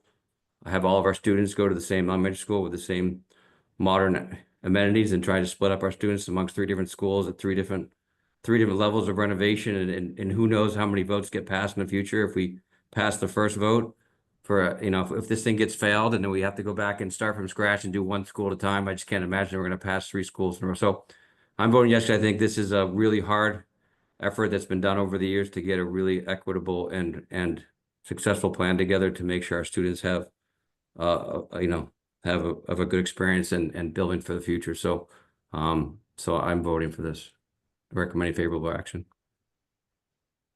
I appreciate that. Any other comments? Then I'll take an official vote. I would echo Bill's comments. I will say that, there's been a lot of talk about renovations, and it is never, to my mind, that it's never been the case that renovations were not an option in some form or fashion. It's that renovations that met the goals of the schools, but also the goals of the town, which is where we represent. I don't see a way, when I got on this board, I remember talking to a lot of fixed income seniors, and everybody kept saying, like, we need more revenue, we need to drive more revenue, we need more money, we need to be able to pay for these things. And what I've learned over the last 3 years is that the silver bullet of revenue is not coming. Commercial development will not save us, even if we got a Trader Joe's. The tax rates here and the road to hoe to increase revenues in this town and take the burden off taxpayers, in my mind, does not exist at scale. And so the next option is to start consolidating and making decisions now that create like less and less expense in the long term. And I do not believe that we as a town can afford to maintain 3 schools in perpetuity. I do not think that our children, if they choose to live here in the future, can afford to maintain these 3 schools plus the 2 schools that we already have in perpetuity. I think we're constantly looking for ways to be more efficient. We talk about, public safety and shared services and regionalized services. And in the spirit of trying to find ways to save people money in the long term, I do think that we need to consolidate our schools. It doesn't mean that I don't love small schools or I don't believe in them. I've talked to John McGrath ad nauseum about this. I've talked to the pro and the anti group. And when I look at from the select board perspective, our job to be fiscally responsible and build a future that we can maintain, knowing that taxpayers will take the burden of this no matter what, I don't see another option besides consolidation. So that is also my perspective. Yeah, and I believe, this is definitely an article that, it requires 2/3, right? Twice, town meeting and then the vote again at the election. But No, This is a No. personal decision. I think, you know, Uh, I worry greatly about, you know, future costs. I worry about the teachers' contracts and funding that. I worry about Bucher. We haven't talked about Bucher and fixing that, you know, for pre-K and K. The roof there I know needs work. There's probably other work. That'll probably be next for SOI. We've got the high school roof. I think that is already in with the MSBA. So my point here is I support it as well. I do think we need to start, and I think in the long run, if we consolidate with the enrollment that we have, you know, we will save money in the long run versus handling each school individually. But I do think it's critically important that when we talk about this, we talk about the big picture and the 5 to 10 year capital plan that the schools are going to need, which will impact the tax rate ongoing. It's not just this. We've got the fields that were voted in, you know, a year or so ago, and that money's coming in. We've got a lot of other capital projects I'd like to learn more about that are coming up for the schools. So I just want to make sure, you know, and hope that those are discussed, you know, at town meeting even, and let people make an informed decision, not The just. bill, the vote at the ballot box bill is only 51%. Oh, it's not 2/3 as well? No, correct. Neither one of these votes is 2/3 actually. So the debt exclusion ballot question is a majority vote. This it's an approval of a regional school district borrowing as opposed to a straight borrowing by the town. And the regional school district committee is required to vote by 2/3 to authorize the borrowing, but the approval of that vote by the towns that make up the district is only a majority vote pursuant to general laws, chapter 71, section 16, small d. So it's just a majority vote. Let me just understand this. You're saying the vote at town hall is only, at town meeting is only a majority vote? That's correct, yes, because it's a approval of a regional school district borrowing. So it's general laws, chapter 71, section 16. But I small believe I believe we voted 2/3 for the fields last year. Am I incorrect in that? I don't recall what the specific I vote believe it was. but 2/3 because that was also a debt exclusion. Yeah. Again, I don't recall. I'd have to take a look back at it, but under chapter 7116D, it is a majority vote. But I can take a look back to see what we did last year and why it was different if it was at all. And you're saying this, Tom, because it's a regional school district. Regional school district, correct, right? By always been- statute. It's The always regional been- school district committee has to vote by a 2/3 vote, but and I'll confirm that again, but under chapter 71, section 16, small d, it is a majority vote to approve It's a interesting, borrowing by a I regional school thought district. debt exclusion was always a 2/3 vote. If it's a town borrowing, so if it was a situation where the town was borrowing money, Well, the town is Um, going to be paying for this. I'm not sure I understand how we it's can. a payment by the borrowing is technically done here by the regional school district. Right. And so the regional school committee has to vote by 2/3. If the borrowing entity was the town as opposed to the regional school district, then it is a 2/3 vote under chapter 44, section 7 or 8. Okay, but you will double check that? I'll double check. Sure, certainly, of course, yes, I definitely will. But Because was the Yeah. borrowing for the fields, Rosie, was that by the school district or was it by the friend, like the it was group? It was still by the district. It was That the was by the, district. It no, was that a- was by the district. And Yeah. then Joe, am I correct in my recollection that it was a 2/3 vote? That feels right, Rosie, but I'd have to go back and look at it to be sure. I'm not 100% sure. All right, well, we can certainly follow up. on yeah, that. I will confirm that. No, Okay. this is- I Well, will the good take, news is it passed by 51% if we voted 2/3. that's true, that's true. I'm good at math. I will take a roll call vote on this now, starting with Rosie. So I'll just make my brief comment that I think this is an extremely financially irresponsible decision, and my vote is an unequivocal no. William Olson, aye. Bill Wilson, aye. Tom Myers, yes. Carolyn Beaulieu, aye. Select board votes 4-1 to recommend favorable action on Article whatever, 2 dash, whatever it 12. was. 2-12, but it It'll will be 2-11. It'll be 2-11. 'Cause Okay. we took 2-9 out, so everything moves up and up. So much enthusiasm for that, Joe. Just so much enthusiasm. I don't So want there to to be make any sure it's doubt clear or on the question about it. record. I don't want anybody to question it. Yeah. I'm Very shocked. I'm clear. shocked this isn't a 2/3 vote though. With this much money, this much impact on the community. Exactly. That allow a board just be the 2/3 and say. Because the school, rest of because the the town? school Bill, it's because the school voted 2/3, that's why. The school board did, but yeah, it's weird, I don't know why. But it's not the school board is going to be paying for this. it's Yeah, the- I agree with Rosie on this one. Yeah, it's weird. All right, well, One Tom's of the gonna biggest find, decisions this town will ever make, and Tom and Joe, Yes, we will confirm. y'all will confirm. All right, the next is Article 3-1, which is the HERO Act. We may recall that there was some conversation the last time we reviewed this about the inclusion of certain clauses or articles, and I think it's all been cleaned up and represents the final version here, correct? Can we scroll down a little bit? Sorry, scroll down, can we scroll Joe. down? This one got cleaned up and it's good.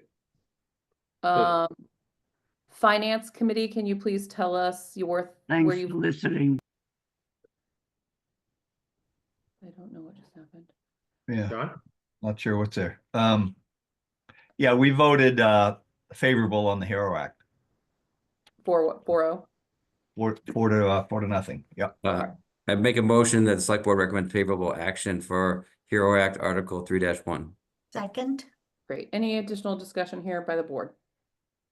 This could also be included on the consent agenda if you'd like to do so. Read my mind, Tom. Great. Consent agenda, add it to the list. We'll review it at the end. If no additional conversation, I'll take a roll call vote, starting with Rosie. Rosie Kennedy, aye. William Olson, aye. Bill Wilson, aye. Tom Myers, aye.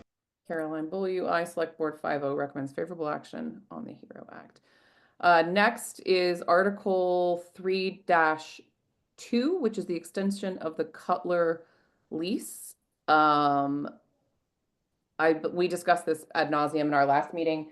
FinCom, where did you land? We actually didn't vote on this. Okay, that's really disappointing for us. But we will on Wednesday. Okay. Well, they voted for the school, so my guess is they want a lease. Yeah, I think one requires it. Yeah. I agree. Okay. I recommend I make a motion to select board recommend favorable action on Article 3-2 for extension of lease Cutler School. Do I have a second? Second. Any additional discussion? This Roll could call. also be included on the consent agenda if you wish to do so. I don't know if it's kind of tied with the school project, if there's some discussion that will occur, but it could be included if you wanted to. I'm apt to leave it for the optics of this vote. I just feel like we should leave it unless anybody feels differently. Hey, Caroline, this is John. I wanted to correct my earlier comment. We actually did vote on it. So I apologize. So we did vote for the favorable action on the extension. Sorry. 4-0. Yeah, 4-0. Yeah. Sorry. All right. Roll call vote, starting with Rosie. Rosie Kennedy, aye. William Olson, aye. Bill Wilson, aye. Tom Myers, aye. Caroline Bulliu, aye. Select Board votes 5-0 for recommends favorable action on 3.2. Moving to 3-3, this is the revolving fund, the new spending limit. We talked about this last time. Our rec department does such an amazing job with their programming that they need more money in the revolving fund. FinCom, I'm assuming this was a 4-0. Correct. Great. I'll entertain a motion. I make a motion to recommend favorable action on Article 3-3. This could also be included on the consent agenda as well, if you wanted to do so. I like that idea. Do people feel okay with moving this? Yes. Not all at once, everyone. All right, Joe, put it on the list. We'll talk about it at the end. Yeah. Did I get a second on that motion? Second. Great. Roll call, starting with Rosie. Rosie Kennedy, aye. William Olson, aye. Bill Wilson, aye. Tom Myers, aye. Caroline Beaulieu, aye. Select Board recommends favorable action 5-0 on the revolving fund. Oh, down, okay. Next, 3-4, acquisition of easements on Woodbury Street. I see a highlighted section here. Yeah, this has been, it's been adjusted. What's there, I think, is correct now. We had originally had a blank there for, we had the wrong street address, and then we had a blank on the assessor's map and lot, so that citation's filled in. I'll just take the highlight out tomorrow. Okay. I will entertain a motion. I recommend favorable, I make a motion that the select board recommend favorable action article 3-4. Second. This is one that could also be included on the consent agenda, and I didn't recall that the FinCom give their recommendation as well. I just didn't take that down if they did. Yeah, the FinCom didn't vote. We're pending the corrections that Joe made, so we'll be voting on this one on Wednesday night. Okay, thank you. I'm fine to put this on the discussion list for consent agenda at the end. If there's no further discussion, I'll take a roll call vote starting with Rosie. Rosie Kennedy, aye. William Olson, aye. Bill Wilson, aye. Tom Myers, aye. Caroline Beaulieu, aye. Select Board recommends favorable action 5-0 on 3-4. Can you scroll for me, Joe? Yep. We're into the zoning articles now. So fun. Okay. So the first one is Article 4-1, which is the zoning bylaw amendment for the GPOD. This was introduced at the last meeting we discussed with Marnie. There has since been much discussion on this item. Is there any additional discussion we would like to have as a board? I do have some questions because I have gotten some questions about this particular bylaw. While it's a small change, it has a big impact in terms of limiting our ability for multifamily housing in the future. And I just wonder if anybody else on the board has heard about this, that it's not an innocuous change in that sense, or if we have anybody from the planning board on the line. I've gotten a lot of negative pushback on this. So I'm curious how their public meeting went. The planning director is here. Oh, I Mark see Connors. Mark Connors. Mark, can you come off for a moment? Sure. Can everyone hear me? Yes, sir. Yes. Great. So this is the one article that the planning board, the only one of the articles that the planning board had received feedback on at the public hearing. There was some opposition to this article. This would have the impact of reducing residential density in the areas of town that fall within the groundwater protection overlay district. A lot of those areas already have an 80,000 square foot minimum lot size, so those areas wouldn't be affected. But if you're in a zoning district that has a lower requirement, you would be affected by this. So that's Go ahead. no, I'll wait my turn. So my question is, were any changes made based on the public feedback? No, the planning board discussed it, and they voted unanimously to advance it to the warrant. There was some discussion about revisiting this, potentially modifying in the future. There are ways you can protect groundwater resources without necessarily having to just impact residential density. So that was a discussion the planning board was open to having, and I think they're interested in kind of revisiting this in the future. But their feeling was, they should advance this now to have something in place before that happens. I see that Beth is here. Beth, can you speak on behalf of the planning board? I can give you a little more information. Jonathan Poor actually spoke to the history of the wording, and this was the original wording of the bylaw. And I think they were wanting to return to the original wording of the bylaw, and they're not really sure if and when the bylaw wording changed. So I just wanted to share that part, that this was historically when this first was passed, like in the 80s or 90s, this was the actual wording that was there. So just thought that might be helpful to understand. Thank you. Mark Johnson, were you at the public hearing? Yeah, I pretty much was the main opposition to this. So the characterization of how it was at the planning board meeting was not about the zoning implications across all of town. It was about the fact that they were trying to correct something they thought was a mistake that was made in 1985 when we rewrote our zoning, groundwater protection zoning in 2000. We've now had this groundwater GPOD for 25 years. And the mistake has not had any implications or consequences, what they claim it to be a mistake. However, it was highly debated at the time. So there's no, In 1985, it's one person's opinion that it's a mistake.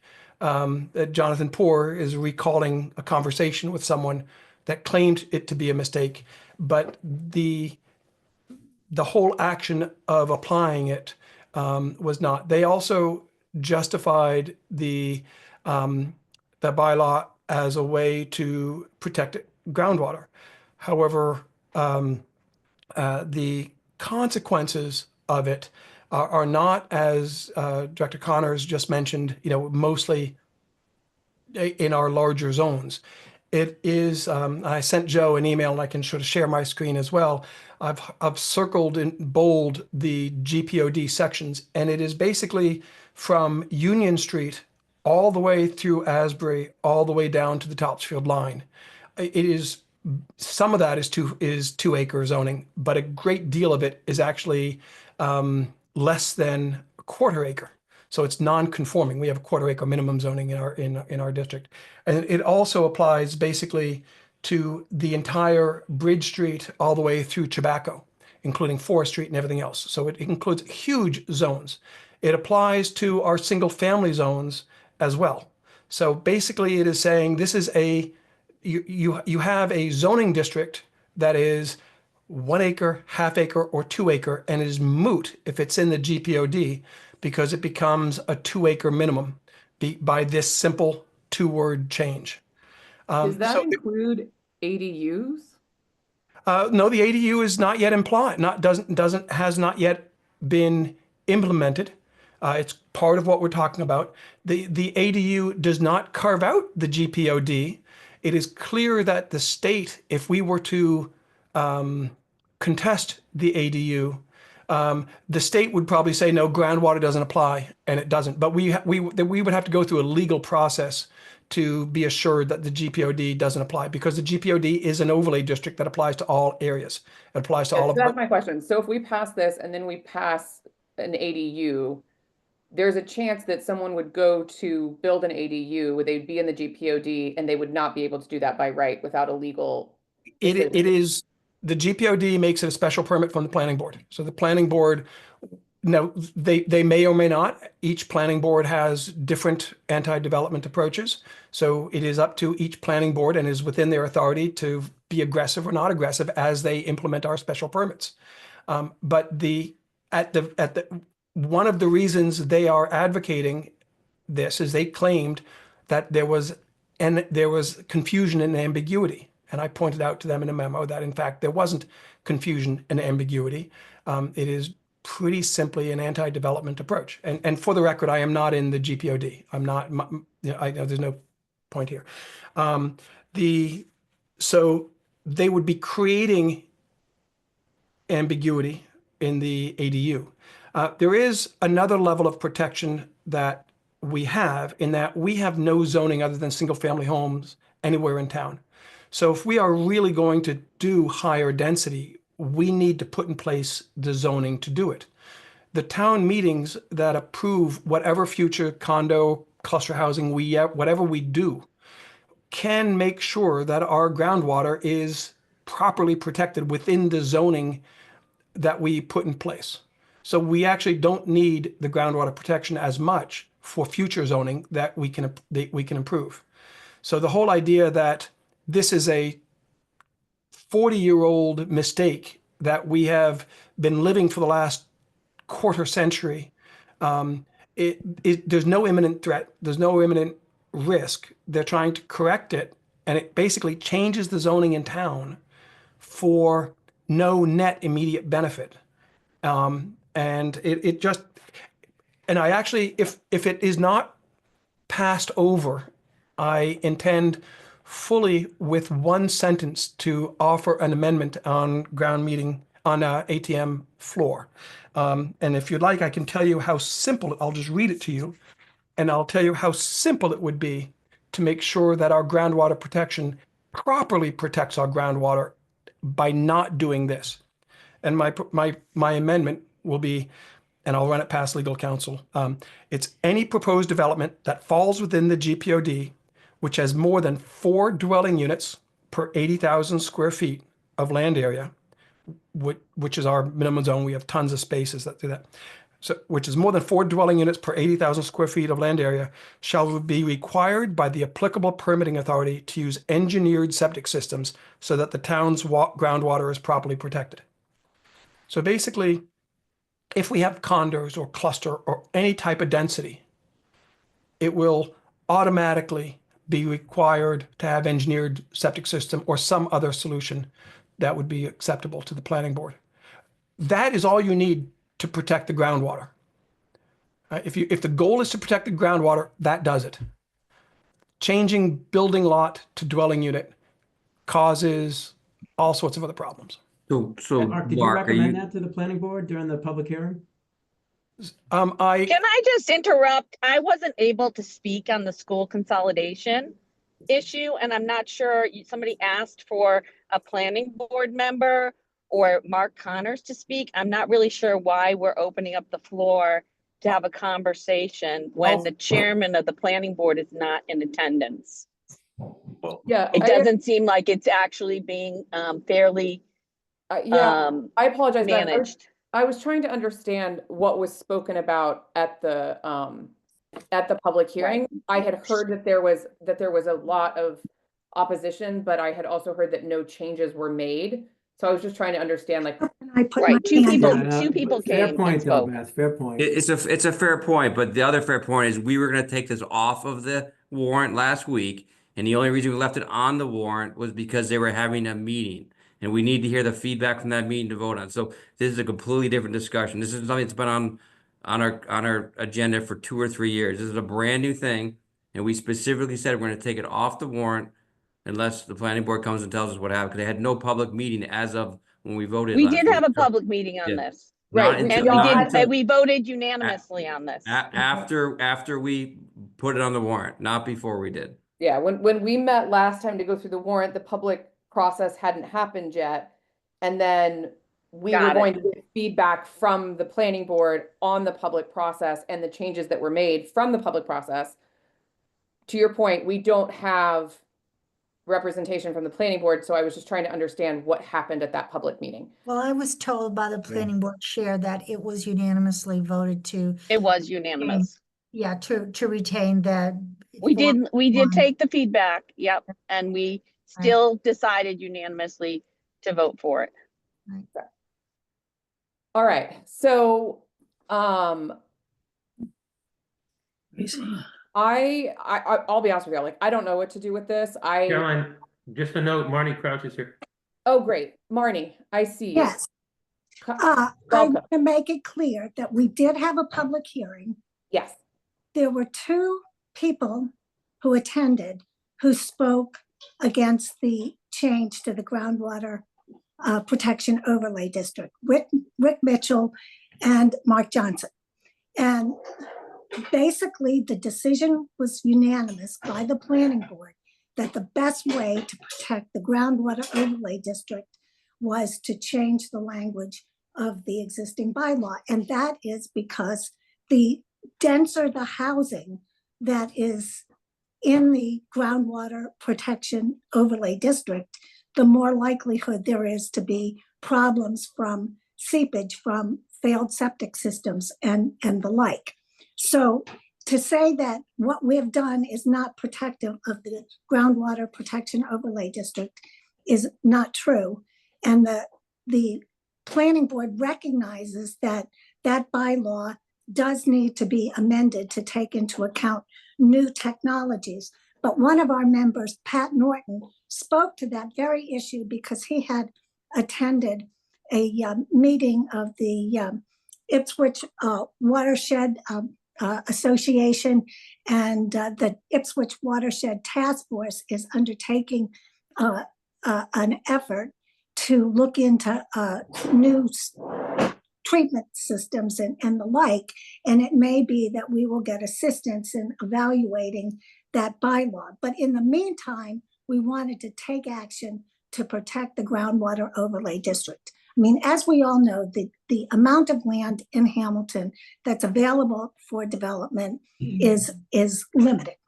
And because it is limited, we want to make sure that that land is protected and the development that takes place is the best development that can be had, not just any development. And so I speak for the entire planning board. We considered this this amendment. We've considered it for quite some time. We went through the process. Can I ask you a question? Can I ask you a question? Can we have this a discussion here? It'd be more helpful to be a discussion.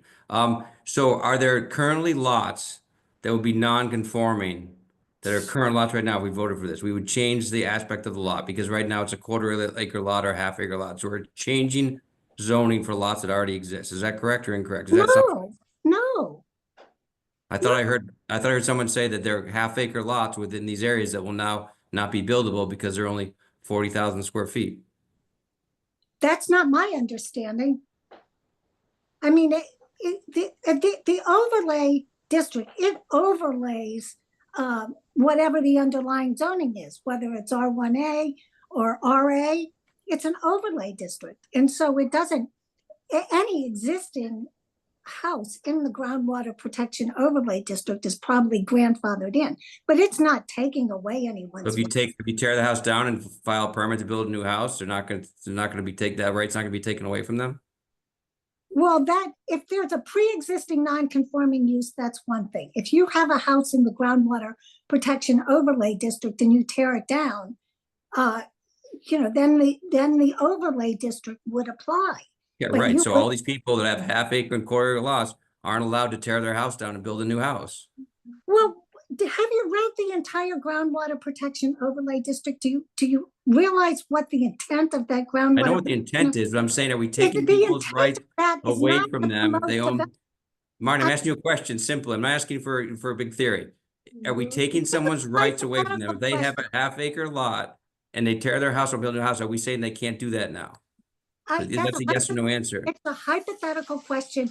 It happens all the time. No, I don't have the map in front of me of the I'm not groundwater. asking for a map. I'm saying, does this new bylaw prevent someone to tear down a house and build a new house if their property is less than 80,000 square feet? It's not a hypothetical. It happens all the time. I just want, if I'm wrong, I'm wrong. I'm just asking a yes or no question. Well, I'm not sure that the groundwater protection overlay districts are so extensive that this is going to create a huge problem in Hamilton for homeowners. I think my question It's is not that as if the whole town of Hamilton is covered by the groundwater protection overlay district. my question is, what I was told was that this was a backdoor, and again, I'm just asking the question, a backdoor that if a developer came in to buy 2 single-family lots and wanted to put multifamily housing, they would not be able to do that anymore because of this. Because if they bought, You need 80,000 square feet, just like in the RA district, you need 80,000 square feet. And the purpose here is to promote the very purposes that are set forth in the groundwater protection overlay district. It's not to take away rights that developers might have. It's to promote what's in the groundwater protection overlay district. And you see I don't have it in front of me because frankly, I was away and I was unaware of this meeting. I should have been, but I wasn't. So I don't have that in front of me, but you know, there are all sorts of things that you cannot do in the groundwater protection overlay district. I mean, it's our groundwater. We have enough water problems, you know, with drought and everything else in our water capacity. And this is a way to protect it while we try and look at a revised. So Marnie, I might get back. I completely 100% support what you're saying. I'm asking a very simple question that I've been giving misinformation, and I need someone to clarify. If someone has a lot within the GPOD that's less than 80,000 square feet, and they want to tear their house down and build a new house, does this change prevent them from doing something they could do before the change? It's a very simple question. Is that a yes or a no? I just need, I could be wrong, but I want to understand the impact. You know, the short answer is I don't know, because you know, I would have to. It's in some sense a legal question, but I would think that you would have to get some type of a variance to do that with this change. But I mean, when the planning board considered this, it was not, you know, in the context of a single homeowner, and that was not brought to anyone's attention during the public hearing. So to the extent that Mr. Johnson is raising this now, he did not raise that argument before the planning. But, I told you guys that you were changing the zoning and it was an anti-development approach. And so that's. You also said that, you know, you understood the purpose of what the planning board was doing. And Absolutely. You suggested if we wanted to protect the ground. Unfortunately, we revised the whole bylaw. We're not gonna have a debate, but I'm just trying to get clear. I don't have a debate, but I'm trying to just get clarity on the interpretation, because once again, we always get into this where we always agree to do corrective bylaws, right? We always say we need to have the bylaw to be compliant with state statute and state law and federal law. We need to change spelling mistakes, and we need to change, and we're always 100% for that. It's when we make substantive changes to it that affects people's rights to the property they own. I'm trying to figure out if this is a correcting errors and making grammatical changes in state and making it consistent with state state law, or are we really changing things? Literally gonna vote to change things, and we only had a public meeting like in the last week. Like, I hate rushing things. Like, I applaud the planning board moving this stuff forward, but I just hate rushing things to a vote on town meeting floor when we don't even you can't even answer a question that people have asked me, and I can't answer the question. So you can't answer questions like, how do I vote to put this on a warrant if we can't even answer some simple questions? My understanding is that you as a select board can vote that you don't support this bylaw. But it's not my understanding that you can unilaterally take this article off the warrant. You as a select board can vote 3 to 5 or, you know, 5 to 0 or 0 to 5, whatever way you want, to not support this bylaw amendment. But I don't think you can unilaterally say, we're not going to put this to the voters. Joe? Tom? What's our right here? I thought we voted on what goes on the warrant. Yeah, I'd have to take a look to see if there's anything specifically in your town bylaws that says otherwise, but the only thing that the select board controls the warrant. It is the select board's warrant. The only thing that has to be on the warrant is a petitioned article by a group of citizens pursuant to General Laws Chapter 39, Section 10. And for an annual town meeting, that would be a petitioned article that includes 10 or more signatures like we have, which is the last article on the draft warrant that is before you this evening, or for a special town meeting warrant, 100 signatures or more. But as far as what your policy may have been and things like that is, you know, I don't know what typically the practice has been, but from a legal perspective, unless there's a bylaw that says otherwise, what I can tell you is the select board controls the warrant, and the select board decides what goes on the warrant. And with the exception of petitioned articles, which have to be on the warrant, it's up to the select board generally to make that determination.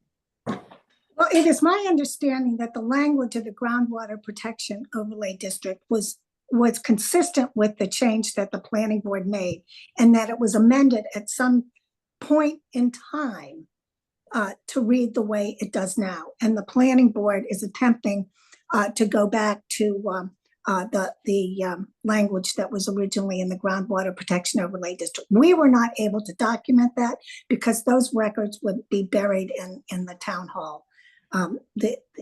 We're just not able to get that information. But one of our members, Jonathan Poor, was familiar with some of the background here, and it was his belief that that was the case. You know what, I'd like to make a comment here. The GPOD was enacted in the 80s, and the intent was, as has been stated, to protect our groundwater. The reason that the language per dwelling unit was put in there was because at the time this bylaw was enacted, there was no contemplation of multifamily units. So it was intended, and I do remember this being an argument with the planning board, oh gosh, maybe 10 years ago. And it was very strongly stated that it was enacted, meant to be one dwelling unit per 80,000, but it was changed to, they used the word building erroneously, and it just kind of has morphed to mean, well, it could That be. is so wrong. I disagree with you. I disagree with you. And I'm just giving, and if it's okay with you, I would like to give my perspective of this. And so that's what I understand was the case. And it's unfortunate that we don't have records that are available to let us know exactly what was intended, but that's the history that I was given about this. And I know we had this same discussion about these same issues 10 years ago. So I'm just giving you my perspective. As I said, Jonathan Poor was, very well acquainted with Dave Thompson, who was responsible, I think, for the groundwater protection overlay district, his company at the time. And so that's where Jonathan Poor got, his information that the original language is what the planning board is proposing to revert to.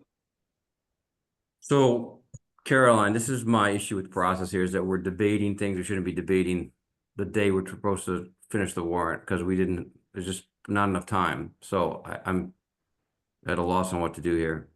So there's two options. Do we have a motion and a second on the table for favorable action, Joe? Or have we not even? No, no, we never got that far. Okay, so we either continue and we take a vote where we can either express our displeasure either by one of those three options, favorable action, unfavorable action, or abstaining, or you're welcome to make a motion to remove it from the warrant if that's something that we feel we have legal precedent to do and the board feels strongly about doing it. From my perspective, I would say I don't know the right answer here. I don't doubt that this is returning to a pre-intention of, what it says here. I'm wondering about the timing. I'm wondering why now. I'm wondering why the urgency. I am concerned that this means that if somebody wanted to put a 2-family in their quarter-acre lot, we are saying that they can no longer do that. They can only have a single family, which reinforces this sort of bar against multifamily housing. But I'm more worried about conforming people that have currently conforming lots that will be now non-conforming. that's what I mean. Like that all, if somebody says, I'm gonna take this house and I'm gonna turn it into a 2-family, or I'm gonna tear it down. Suddenly we're saying like, no, you're not. You don't have 80,000 square feet. You're not doing that. I want to protect the GPOD, so don't, once again, support Marty's efforts to protect the GPOD. I just don't know if this is the way we do this in this town, is to rush things like this and change people's properties that they spend a lot of their life savings on. So I just don't, it's one thing to save GOP, it's nothing to change someone's investment. Well, it's very interesting that we noticed out a public hearing, and all these people who were talking to you didn't attend the hearing. Well, we had two that's people town attend government. Yeah, but Marnie, that's But you had one public, I mean, so people don't make one meeting, doesn't mean a bylaw gets pushed through. I mean, usually these things the change zoning bylaws should be multiple discussions. I just don't know how many you guys have had, but. So I'd like to recognize, sorry, when you're done, I'd like to recognize John McGrath. He's had his hand up. Yeah, let me just play this back. We voted favorably for this, but it happened to be the same night as the public hearing. I think what's in the best interest of the town is to allow all interested parties a chance to re-examine this, and give everyone a chance to go deeper. So I would recommend that we're going to reconsider this on Wednesday night and re-vote on it. My recommendation at that meeting will be, I don't think we all understand enough about it to satisfy each of our interests. So anyway, I think what's in the best interest is to bring this back in June after we have some time to go deeper on it. So, and I apologize, I wasn't at the public hearing, so I didn't get. Anyway. I make a motion to remove Article 4-1 from the warrant. Do I have a second? Second. Second from Tom. Mark, I see your hand is raised. What's up? Right, I think someone raised ADUs, so I wanted to clarify that we've been told that we can apply this to ADUs, so if you fall within the Can or GPOD. cannot? Can or cannot? We cannot require a non-conforming lot to have stricter requirements, so you would still be allowed to have any ADU if you fell within the zone. And to Bill's questions about non-conforming, I would just point out that the existing language is to have an 80,000 square foot building lot. So most of those situations, they would already be non-conforming. So I don't think there'd be a huge change in the process for folks that are in those districts. Obviously, if they wanted to subdivide, that'd be different. They would no longer be allowed to do that. And I appreciate that, but once again, I heard you don't think so. For me to be comfortable putting this on the warrant, I need a more definitive answer from either you or Marnie about how this affects people who have lots less than 80,000 square feet in the GPOD. And until we have that concrete answer, I don't feel comfortable putting it on the warrant. I 100% support. I support what you're doing. I just need the answers to answer to people. If I don't have it, I can't put it on the warrant. I'm also, maybe this is a question for Marnie, like I'm wondering like why our approach is to say, if you don't meet these requirements, the answer is no, instead of here are the solutions for how to do this if it's less than this. Like, it just doesn't feel like there's a lot of like innovation or creativity or flexibility. It's just sort of saying like, if you don't meet this, the answer is no. Well, the way the groundwater protection overlay district works now is that, well, for example, you have Cantor Brook and Patton Ridge. They're they're condo developments in the groundwater protection overlay district. Now they were subject to a special permit, so there was the opportunity to require stormwater and wastewater systems that were ostensibly designed well enough to take care of that increased seepage. But if you didn't have a special permit, there would be no ability for a single family house to require any level of a sophisticated system to protect the groundwater from that type of seepage, or just maybe well, even ADUs. I mean, that has that potential. Got it. Okay. So that's the rationale. So Mark and Rick, when they came before the planning board, are thinking in terms of developments like Cantor Brook and Patton Ridge. But of course, they were subject to a special permit. If you do not have that, then there's no ability to really oversee how the groundwater would be sufficiently protected. All right, so we have a motion and a second to remove this. I think we need to take a vote here, and depending on how that vote goes, then we decide the next step. So I'm going to take a roll call vote, and I'm going to start with Rosie Kennedy. Yeah, I support the planning board in this. They voted unanimously. I vote to not take it off the warrant. Did I say that correctly? She voted nay. You voted nay. Nay. I'm sorry. Nay, okay. I Mr. do struggle with this because I promote what the planning board is doing, but I don't feel comfortable bringing it to why I say they should bring it in June when there's more answers and more clarity. So I vote that yes, we remove from the warrant and move it to the June meeting. Okay, so an aye from Bill. Mr. Wilson. I think a lot of work's been done. A process was followed. I'm not comfortable removing it either.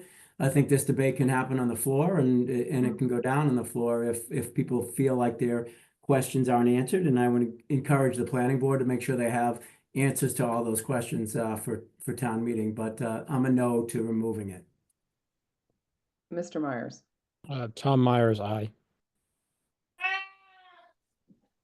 You would like to remove it? Yes for removing. Sorry for the Yes, clarity. removing. Yes. All right. There goes my abstain. Thanks, y'all. Well, you could abstain and then it wouldn't pass and it would stay on the warrant. And the voters would get to debate and decide. Oh, even if it's a gridlock, it goes to the Yeah. favor of the. A failed motion is it fails. Because we've Um, because we already voted it for it to be on the warrant.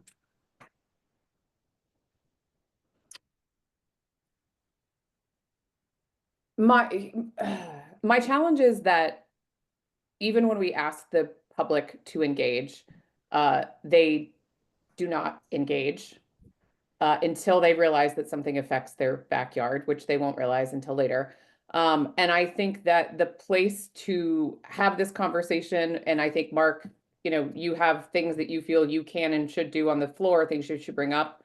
And so if the idea is to delay this because we think that we're going to change it back to building versus dwelling, I don't think that's going to happen. The planning board has voted unanimously. So while I don't know that I disagree with this, I'm not going to vote to take it off the warrant because I don't know. I feel like we'll spin our wheels between now and June and nothing will change and it's going to go to town meeting anyway. So I'm a no. So it stays on the warrant. And now I need a motion to Recommendation. I need a motion to recommend favorable action on 4-1. So moved. All right, roll call vote. An aye is favorable action, a nay is non-favorable action, starting with Rosie. Caroline, did you get a second? Oh, sorry, I thought you were the second. Did someone second? I'll second it. Okay. Wilson. All right, Rosie. So please, sorry, so much discussion. I am voting in favor or not in favor, correct? Yes, ma'am. I vote in favor. Great. Olson. Well, nay. Wilson. Bill Wilson, yes. Tom. Abstain. Yep, I abstain as well. So we have a 2-1-2 from the select board. The motion for favorable action passes. Yeah, but last we No, we it doesn't really pass. You just put Yeah, last year we The abstention, it passes 2-1. Yeah, with it two does. abstentions. No, it passes, but we always put the vote on there. We put Yeah. 2-1-2. We stopped doing that 2 years ago. Because it's a vote of the board that matters. Those who vote, that's right. All right. From my memory, yeah. So Joe, how do you want it to reflect in the warrant? 2-1? I make a motion that we put our actual vote. It can say 2-1-2. I make a motion we put our actual vote on Article 4-1 under the select board. It'll say favorable action 1, 2. Okay, that's fine. Which is Yeah, what we yeah, would do. Right, You- okay, yeah, that's what I thought it said, Yeah. the select board, and then it has in parentheses 212. I'm sorry, recommends favorable action. we got out of actually identifying who Yeah, voted how. no, that's what we fine. stopped. I'm sorry, Joe, I misunderstood you. Yes, I agree with what you're doing. Yeah, that's fine. Okay, thank you. All right. Good God. All right, this is such an exciting warrant. I just can't wait till the meeting. All right, next we have 4-2, which I believe we're going to remove from the Yeah, warrants. And I believe that the planning board asked us to remove this as well, so. All right, so I will entertain a motion to remove Article 4-2, the zoning bylaw amendment, sections 4.1.2 and 4.2.4 from the warrant. I So move that we remove articles 4.1.2 and 4.2.4 from the warrant. It's Article 4-2 that you removed. Yeah, amending the Okay. motion for 4.2. So you don't have to call it the sections. No. Do I have a second? Second, All right. Roll call starting with Rosie. To remove this, Yes, ma'am. aye. William Wilson, aye. Bill Wilson, aye. Tom Myers, aye. Caroline Bollieu, aye. Can you scroll down for Yep, me, get please? there. Whew. All right. Next is Article 4-3, which is the zoning bylaw amendment for temporary signage. Did FinCom make a recommendation? Pardon? Did FinCom make a recommendation? The planning board made a recommendation of 7-0, and the finance committee, did y'all talk about this? I don't know that this has finance. Yeah, but we voted favorably for it. Okay. 4-0. I make a motion that select board recommend favorable action on Article 4-3 zoning bylaw amendment temporary signage. Again, the numbering on all these going forward will change. This will now be That's 4-2. why that's why I'm listing the article. Yep, Yep. get you. Could I have a second, please? Second. Awesome. Any questions? I know we discussed this at the last time that we're actually making this more legal. We had a somewhat not legal version of it before. All right, roll call vote, starting with Rosie. Rosie Kennedy, aye. William Wilson, aye. Bill Wilson, aye. Tom Myers, aye. Caroline Bollieu, aye. Board recommends favorable action 5-0. All right, next is Article 4-4, which is a zoning bylaw amendment, updating the definitions. Can you scroll down a little bit, please, Yep. Joe? Sorry, goes on the next page. Again, these are all provided to us, I believe in January 1st, in January, and then additionally, before the last meeting. I see, Marnie, do you have your hand raised still? Or is No. that- Okay. Take that down. So we've all been able to see what these changes are. But if there's any questions, we can certainly ask more folks that are Yeah, here. Marty, did anything change in the last meeting? Did you have any public comments on this or not? I apologize. I don't have it in front of me. Which It's the This is just the definitions. There was no changes. there were no changes. If it's just definitions. These were the building commissioner's definitions, I believe. Is that correct, Mark? Yes. Okay, yeah, they're fine. Okay. If no further questions, I'll entertain a motion. I make a motion to recommend favorable action on currently Article 4-4 zoning bylaw amendment definitions. Do I have a second? Second. Rosie, roll call vote, starting with Rosie. Rosie Kennedy, aye. William Wilson, aye. Bill Wilson, aye. Tom Myers, aye. Caroline Bollieu, aye. The board recommends favor. I just had two comments on this one. One was, did we get a finance committee recommendation? Yes, favorable 4-0. Okay, that was one. And then my second comment was just in the, and I had sent, we just, there was some revisions that were made on the planning board side, but, and by the town planner late last week. And so when I reviewed this, I did have one comment in the brief summary where it says that the article seeks to add new definitions. And I believe these are existing definitions. So I thought that we should just change that to say to amend the definitions for gross floor area, et cetera. Seeks to Minor amend. change, but That's correct. Yeah, they're existing definitions, so it should be to amend. okay, thank you. I'll make that change. All right. Joe, can you scroll down for us, please? Yep. All right, next is Article 4-5, which is the ADU bylaw. There is a note here. What is the note?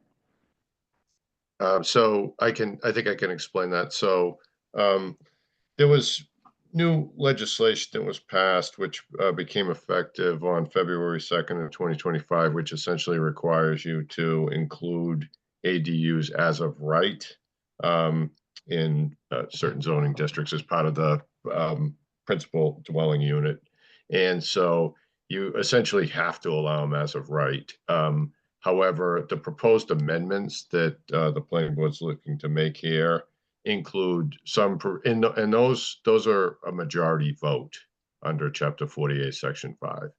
Some of the other amendments, however, that the planning board's looking to make are a 2/3 vote, which is fine, obviously, to do it that way. But the statute basically says that you should not combine in one article zoning bylaw amendments that require a 2/3 vote with those that require a majority vote, because then it subjects the entire article to a 2/3 vote, which, you know, you could have provisions that would otherwise pass by a majority vote fail because they were combined in an article with a 2/3 vote. So it's a long way of saying that there's really two ways to handle this. One is we can separate it out into two different articles. So we could have an article, this one's 4-4, obviously the numbering is going to change because of the deletion. So you could have an article 4-4 and 4-5 that has in one article the changes that are going to be subject to a majority vote. And in the other article, it could be the changes that are subject to a 2/3 vote. Or alternatively, we can leave it as one article, but the motion on the floor of town meeting will have to first move to divide the question and then vote each provision separately because of the different quantum of vote that's required depending upon the type of change that's being made. So I don't know what's cleaner, but that was a question that I asked. Warrants open. We probably should have two articles. Yeah, I agree. I was going to say that, Bill. I agree with you. It's So I easy. don't know, Joe, what can we do tonight legally since it's not written and we're not voting on it? Is that something we need to write right now, or can we leave a placeholder for it? Well, I think the best way to do it would just be to leave a placeholder, but you know, I understand obviously the intent would be to have the changes that require a majority vote in one article, the changes that require a 2/3 vote in a separate article, all dealing with accessory dwelling units, of course. And I think that would be easier for the voters to understand if we did bifurcate it.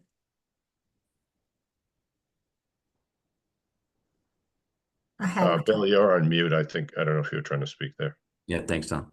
I make a motion to separate Article 4-5 into two articles, one that references the As of right. ADU by right, and the other one that addresses other zoning changes to the ADU zoning bylaw. Yeah, I agree. I think that's the way it should be handled. Yeah. All right, can I get a second? A second. Second by Rosie. We'll take a roll call vote, starting with Rosie. Yeah. I just, Madam Chair, just before you take the vote on that, Mr. Connors had his hand up, so I didn't know if you wanted to comment on that before you voted.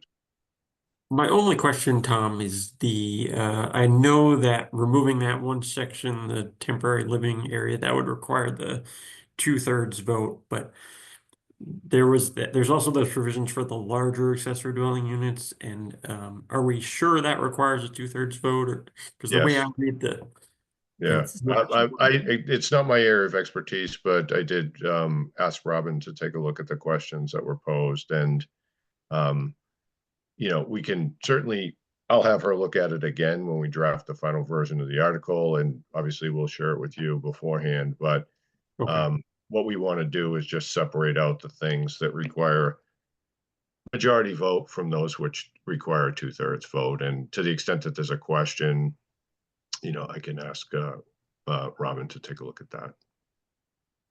Perfect. If we could just double check, that would be great.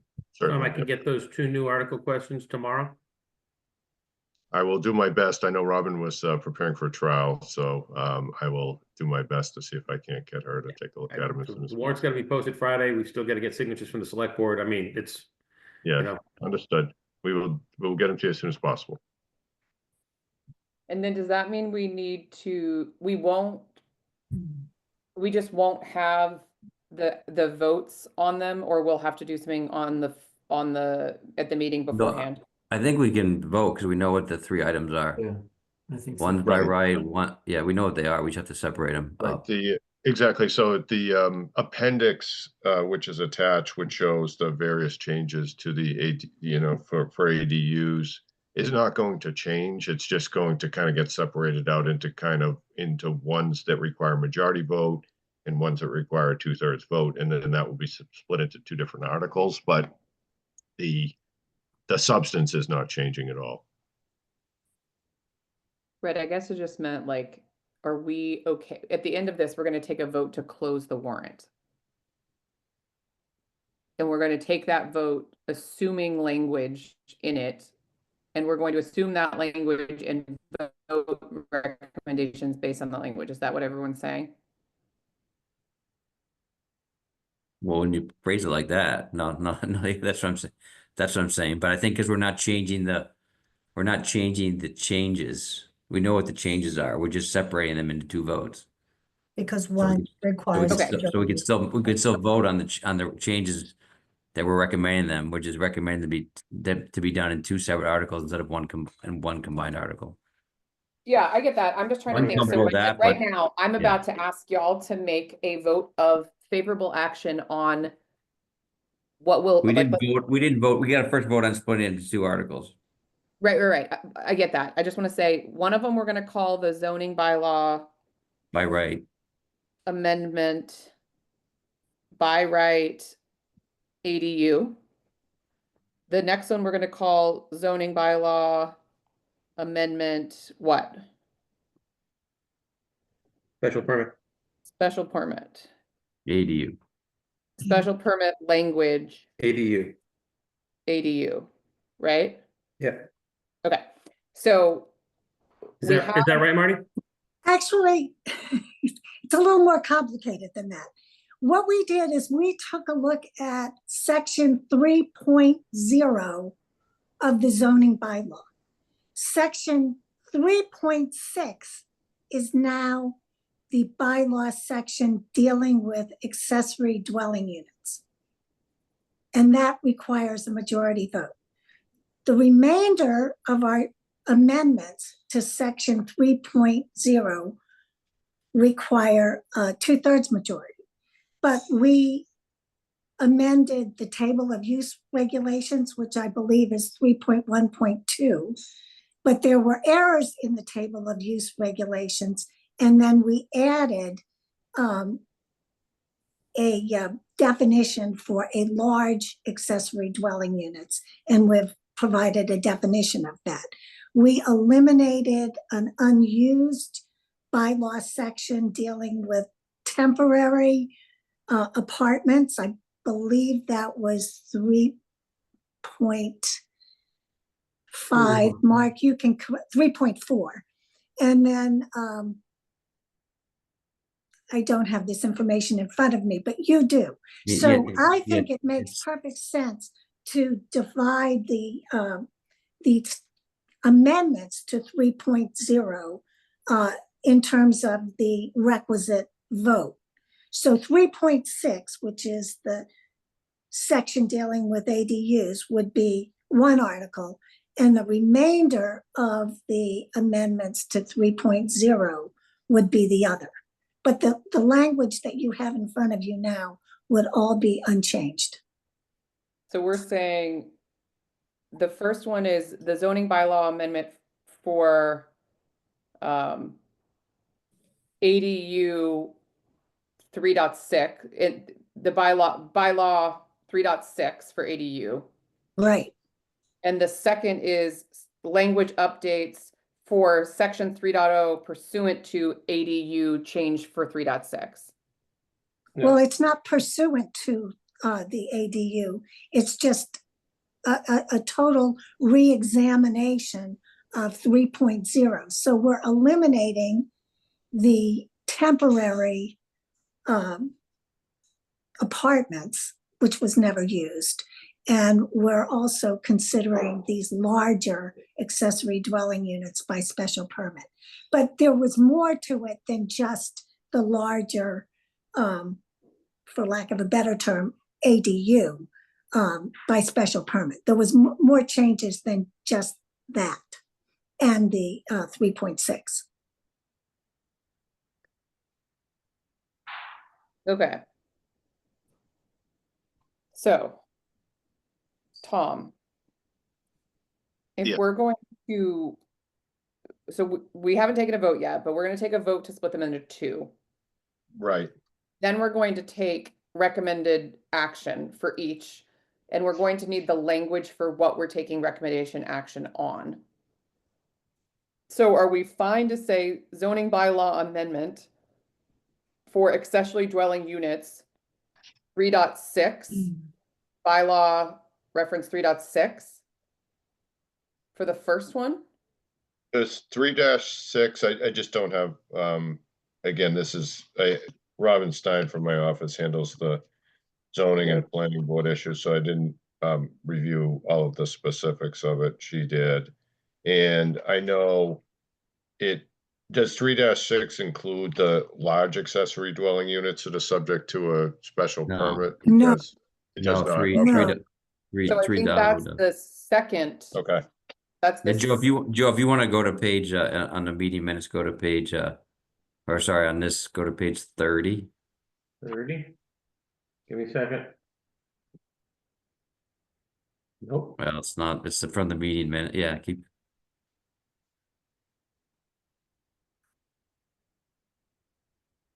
This is in the zoning bylaws, right? Yeah, you got a ways to go. There it is, right there. All right, so keep going down right there. 3-6 is right there, and 3-0 is below that. 3-6-5 requirements for accessory dwellings are subject to the following requirements. Yeah. But it's the entirety of 3.6, right? It's 3.6.1, 3.6.2, 3.6, all the way through, right? That's the by right. Yeah. Yeah. So it's 3.6 is the first warrant article. And then the second.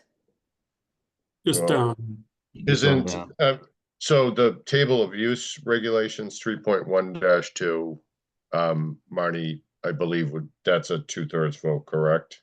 Is Yeah. that what you're saying? or- Yes, yes. Okay, Yeah, the first page is right there. Right there. right. Table of use, yeah. I actually, it may not have made it to you, but that table of use regulations, it is a separate table in the bylaw, but it's also section 3.1.2. Am I correct, Mark? And Yes, that should that- actually be included in. it is in the version that I saw, yes. Yeah. Okay. So all these changes here, so you're eliminating, conversion for temporary, changing the wording to accessory dwelling unit, yeah. Okay, so we're saying the first is the zoning bylaw amendment for accessory dwelling units, including 3.6 and 3.1.2. No, No, Three only dot 3.6, yeah. is the only one that's separated out. Okay, and then, so that's the first one, and then the second one is the language updates to the entirety of section 3.0. Right. Everything else. Everything else. Okay. Okay. Okay, so the first, we have a motion and a second on the vote to split them. I'm now going to take a roll call vote on the splitting, starting with Rosie. Rosie Kennedy, aye. William Olson, aye. Bill Wilson, aye. Tom Myers, aye. Caroline Beaulieu, aye. All right, these have now been split. The next is a vote of favorable action for the zoning bylaw amendment for accessory dwelling units, regulation 3.6. So I I will make a motion to recommend favorable action for the changes to the zoning bylaw of ADU section 3. For the entirety of section 3.6.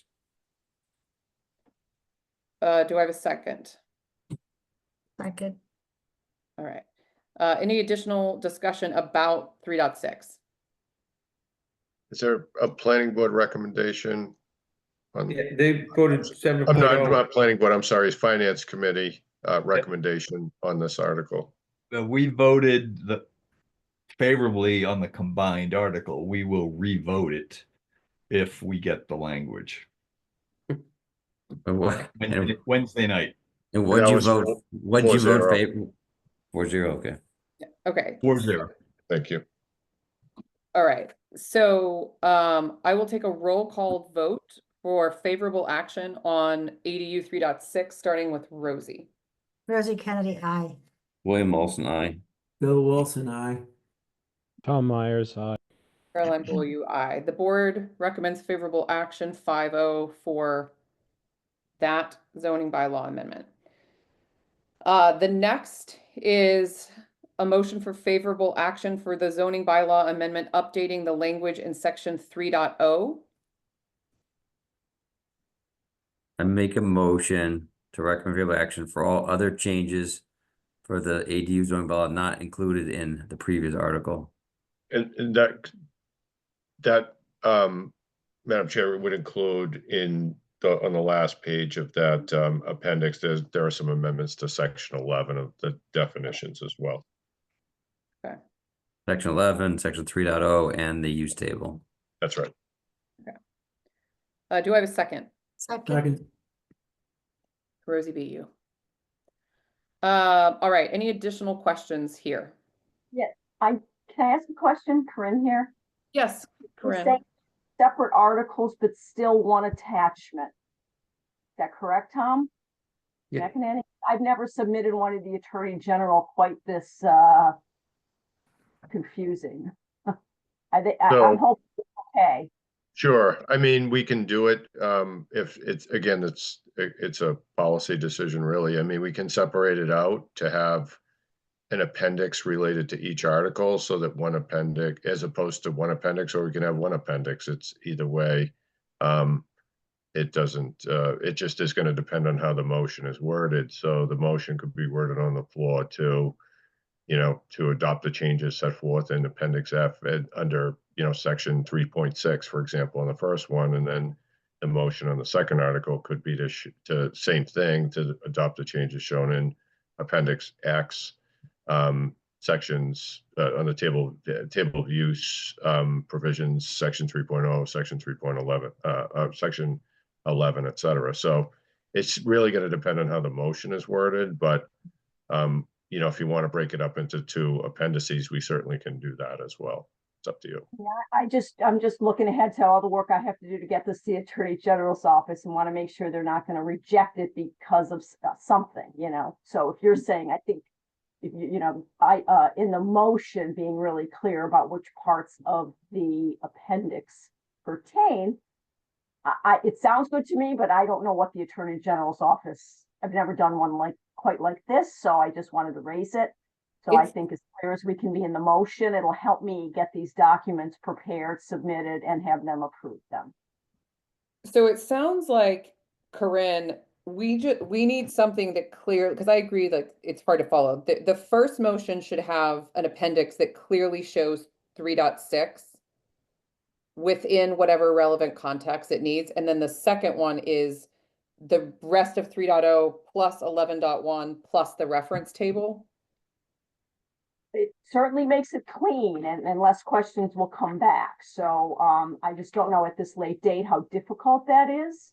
The only thing I would say is that it's fine with respect to the language that's being added is that's not as difficult. I think it's where we're making the deletions. So, as you can see in the appendix, section 3.4, conversion for temporary additional living area is now listed as reserved as opposed to stricken. Section 3.5, it looks like that's deleted. I guess that's not changed. Okay, and then so 3-6. I mean, I can take a look at it and see if it makes sense to separate it out into two different appendices, but yeah, we can definitely do it either way. But ultimately, as long as the motion's clear, I don't know that would make a huge difference one way or the other. But I get the point, certainly, that at least for a person who shows up at town meeting and hasn't had the benefit of really digging deeply into the warrant, it certainly makes it a lot simpler to just turn to a separate appendix for each section. So then we probably want, like, I don't know, G1 and G2. I mean, We can do that, sure. We don't want to Yeah, start. why don't we do that? I like that suggestion. Yeah. This number and the same, letter than the same, so people know they're related. Appendix, yeah, I think it's a good idea. Appendix G1 and G2, got it. Okay, that's fine. And I can certainly take the first stab at doing that, and we'll have the town planner as well as the planning board chair review it as well, just to confirm. Terrific, Will thank you you. vote yet? I forget. I do not believe we took a vote, Nope. but Don't we motioned and we seconded, right? Yep. Yep. Great. Roll call vote, starting with Rosie. Rosie Kennedy, aye. William Olson, aye. Bill Wilson, aye. Tom Myers, aye. Caroline Beaulieu, aye. The board recommends favorable action 5-0. Great. Joe, what's next? 4-6. Yeah, what page was I at? Jeez, I gotta go back. We're on page 26. 26, yeah. There you go. Okay. Here we have another zoning bylaw, 4-6, the zoning bylaw amendment, inclusionary housing bylaw. We have a 7-0 recommendation from the planning board. FinCom, did you vote on this? We voted favorable 4-0. Great. I will entertain a motion. I make a motion that we approve favorably Article 4-6. Second. Great. Any additional discussion by the board? I will take a roll call vote, starting with Rosie. Rosie Kennedy, aye. William Olson, aye. Bill Wilson, aye. Tom Myers, aye. Caroline Beaulieu, aye. The board recommends favorable action 5-0. Next, we have Article 4-7. This is the zoning bylaw amendment for site plan review. Yeah, I thought we didn't put this on the warrant. You didn't make a vote at the last meeting and take anything off. You left everything until after the hearing. I thought we voted not. That's not what I remember, Joe. We did not vote to put this on the warrant. We said we would revisit it if they had a successful public meeting. Yeah, I thought we did take this off. Yeah, there were too many changes.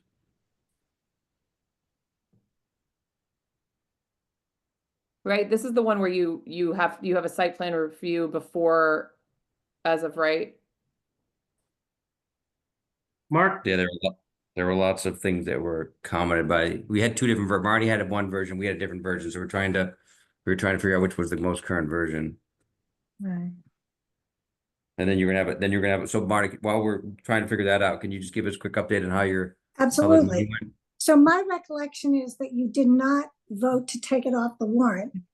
We revisited the bylaw and we had a public hearing.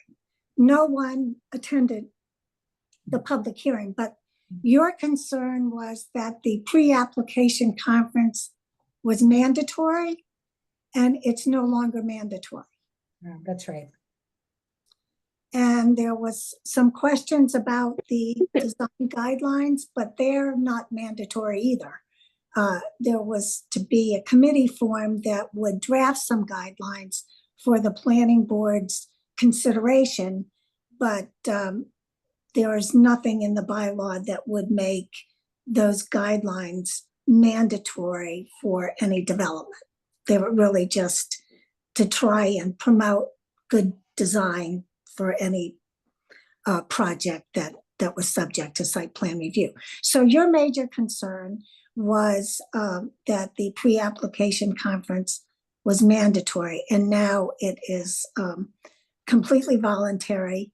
The pre-application conference, even in the original, was non-binding, and it remains non-binding. So whatever is discussed at that pre-application conference, if an applicant chooses to attend, is non-binding.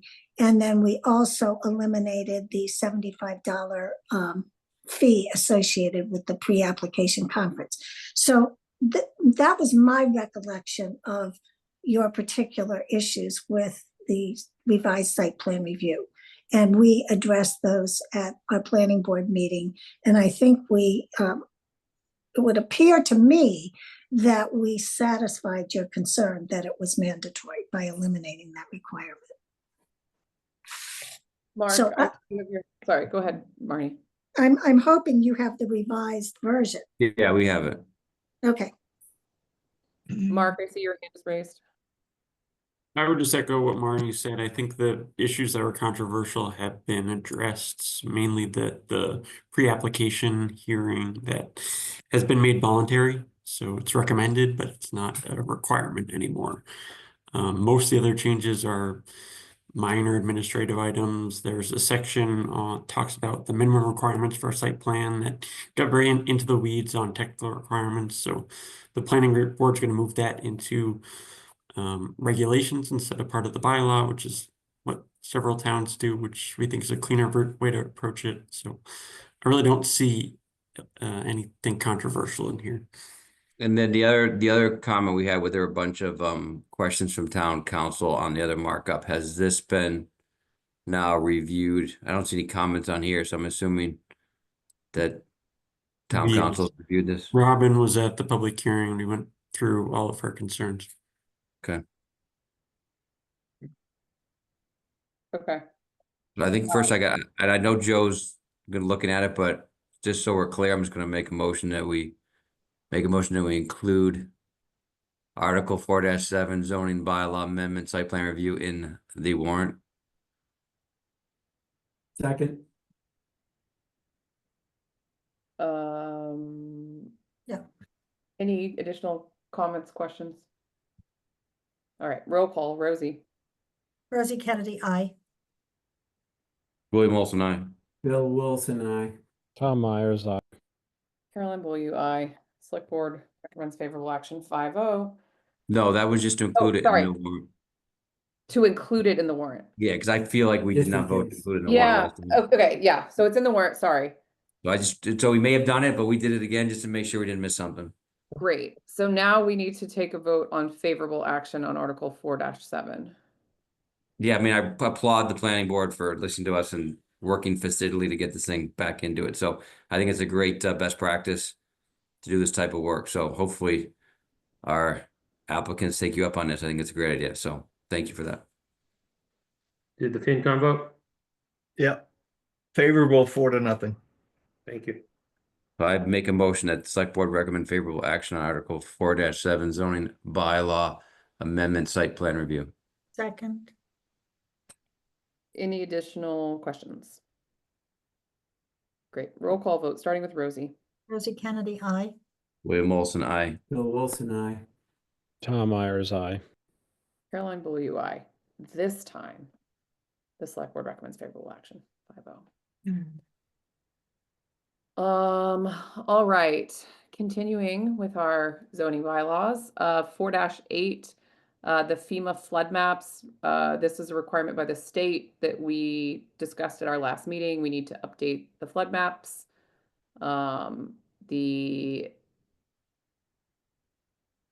It says that we'll provide our recommendations at town meeting. Is that just old language?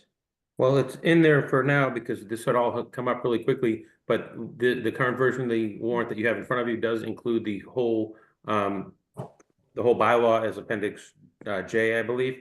And I don't know if FinCom wound up voting on this or not. I did answer some questions from them at their last FinCom meeting about it, but I wasn't there when they took it up for vote. Yeah, we did not. We wanted to see the final write-up that's in the warrant now. So we're going to vote on it Wednesday.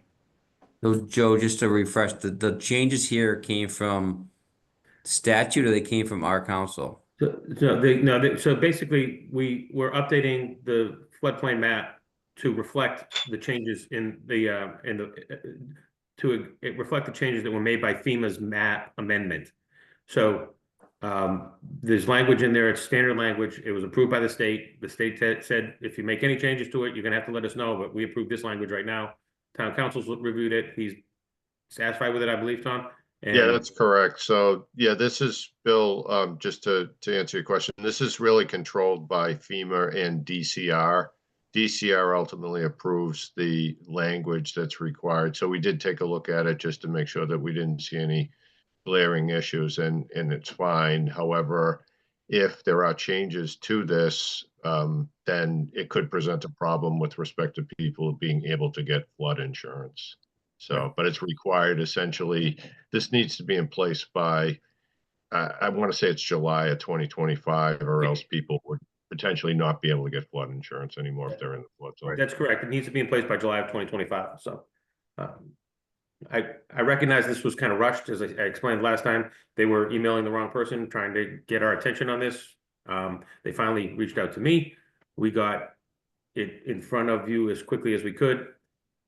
It's unfortunate that it's gone this quickly, but I didn't want to take the chance of asking you to wait on this until June and have it go sideways at June, and then leave our residents without the opportunity to purchase floodplain insurance.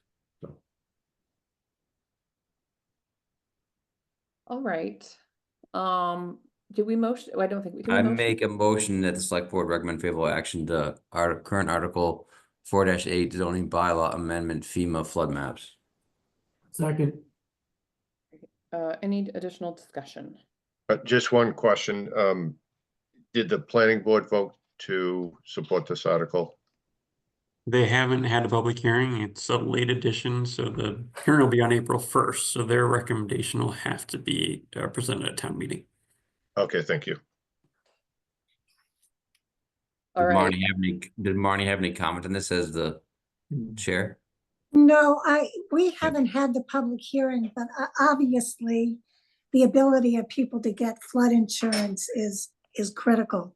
So, and if this language is something that's been supplied by the Commonwealth, it's unlikely that the planning board is not going to vote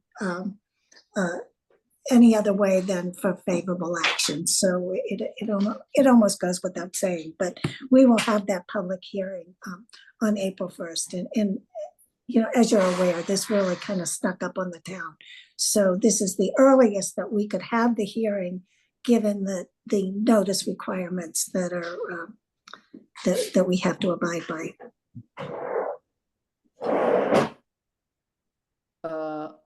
All right, I will take a roll call vote, starting with Rosie.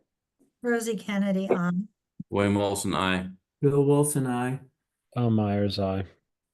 Caroline Beaulieu, aye. Favorable action recommended 5-0 by the select board. Next on the warrant is Article 5-1, which is the citizens petition. Can you scroll down? Did the FinCom take a look at this one? Yeah, we did, and we decided not to register a vote on this article. Okay.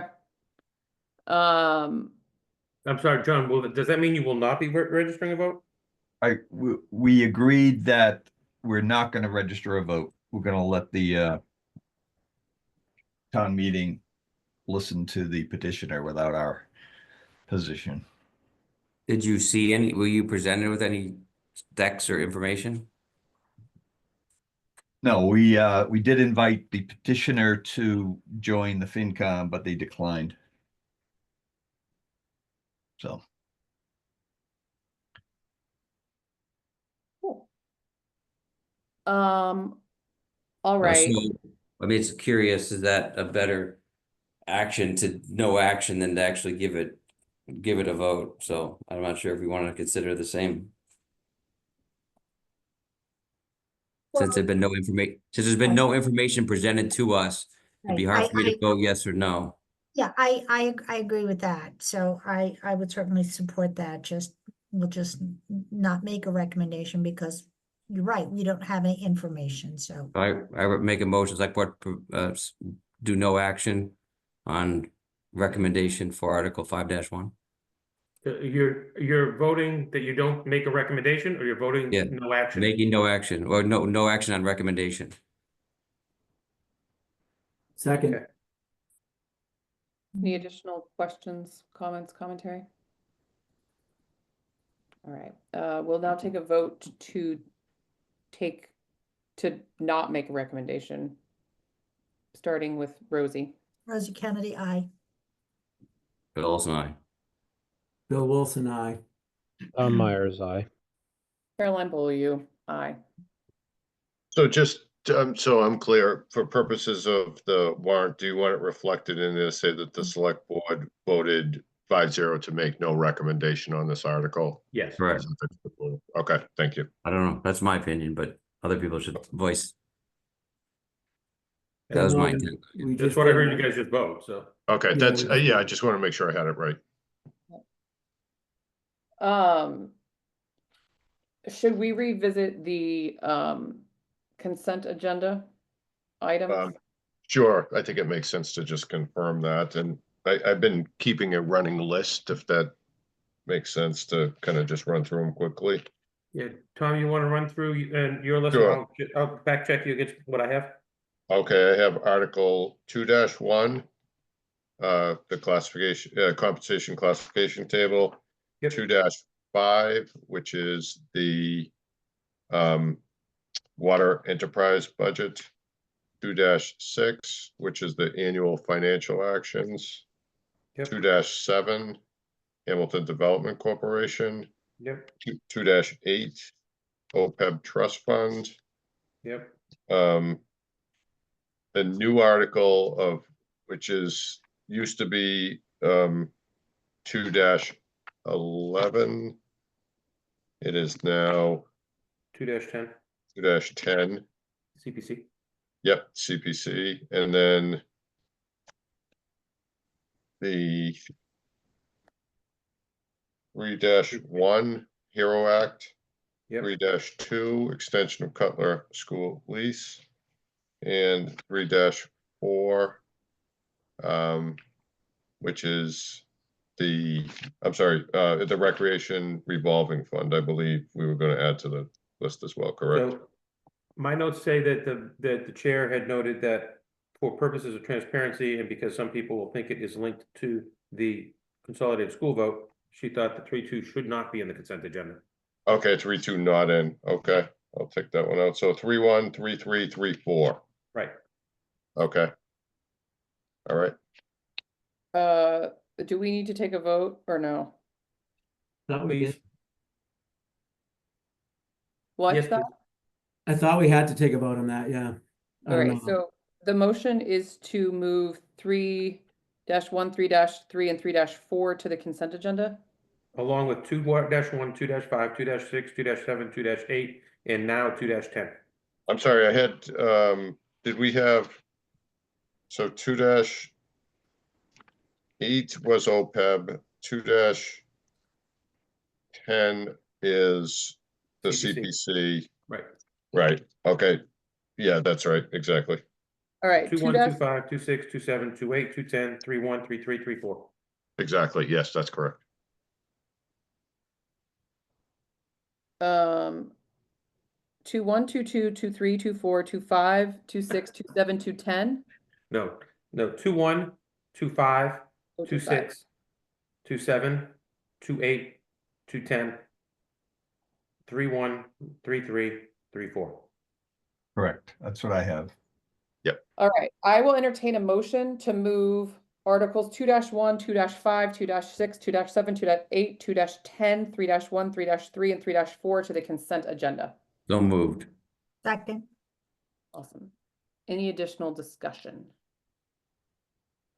All right, roll call vote, starting with Rosie. Rosie Kennedy, aye.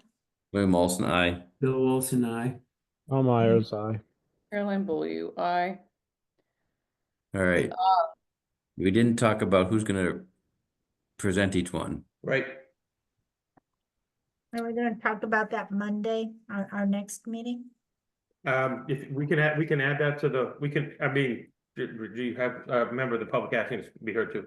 We can actually add that. The agenda is going to be very brief on Monday. It was originally only going to be one thing, but I can make motion move as part of that agenda if the board Perfect. wishes. Perfect. All right. All right. And make a motion to close the warrant. Before we do that, I did say that Yeah. I would take Yeah. public comment before the warrant Oh. was closed. I see Beth, you have your hand raised. I had sent the school committee, and then I sent you, the select board, a notice or a request asking that there be clarification on the information that keeps getting misrepresented, or I would call material omission, which is a slide, and I guess it's also been in some of the other writing materials where it says there's 0% reimbursement by the MSBA for renovations, and those who read the fine print then may see, but not always spoken, is the statement that based on the ed plan. I actually found minutes from last year that actually contradict that in fact, maybe the MSBA would have given some level of reimbursement, and the school committee, or actually the superintendent, continues to use this slide to the point where I have talked to people who are paying attention, and they've said to me, the MSBA does not reimburse for renovations, meaning they think that they never reimburse for renovations, period, because it has been stated in such a way that I believe it is misleading. And so I'm very concerned that this could open us up to some kind of legal challenge. And if the school committee isn't going to do the right thing, I would ask that the select board ask the school committee to do the right thing, or the select board itself put out a clarifying statement both now and at town meeting. So I hope that makes sense. I'm happy to answer any questions if you have them. Beth, I think what that statement says is for the MSBA will not reimburse for any code upgrades / repairs. Yeah, but the minutes actually represent something different. The minutes say For renovation. that particular option, it said it may not a lot, but it may actually, the MSBA may reimburse for that top item. So in the minutes from last year, it actually said a different phrase. And so I feel like I've already felt like it was misleading, just because I've had numerous conversations where people misunderstand this information, and I don't think it leads to trust in the community. And then when I found that information that is contradictory, it just made me feel all the more that this needs to be addressed. Well, I think the issue is, Beth, somebody sent me that email that was sent home, and I think it was on March 3rd. I may be incorrect in the exact date, but the statement was that for code upgrades and repairs, which is a totally separate program from the core program, which would include renovations. So I agree with what you're saying, that that the statement was made. But the other part of that is there was not an application made to that particular program. So I just want to make sure that we, if you and others are upset about something, that we understand exactly what the issue is, because the core program with the renovation and then the code upgrade and repairs program, that's a separate entity. And of course, they wouldn't reimburse for that because we didn't apply for that. So Right. It still seems very, like the golden rule is do what you'd want somebody to do to you. It doesn't really feel like it accurately portrays what is before us. And that is very So concerning. we're not voting on renovation. So I guess your question is if it shows up on a slide deck, you want us to make sure we're fact checking the slide deck. So I guess when we get the slide deck from the school committee, we can fact check the slide deck to see if it's accurate. So Well, when, I mean, I did Yeah. send you a copy of what the slide is that has been continually put before the community, and it's concerning. so we'll get the slide decks and we'll look at them. Yeah, and while we're at it, maybe we'll update the flyer that went to everyone in town that used false data about renovations that were quoted pre-pandemic and used a price per square foot that was less than $200 per square foot higher than what we were quoted. Maybe we could all be using accurate information with each other, and then trust would be everywhere. Or even giving us what they're going to present Yeah, at or town hall sharing, before sharing data transparently with the boards beforehand and with our finance committee. That would also help engender trust and transparency in the community. I think we would have all liked to have had that information sooner, Caroline. I too am still processing all of that came into our mailboxes in the last few weeks.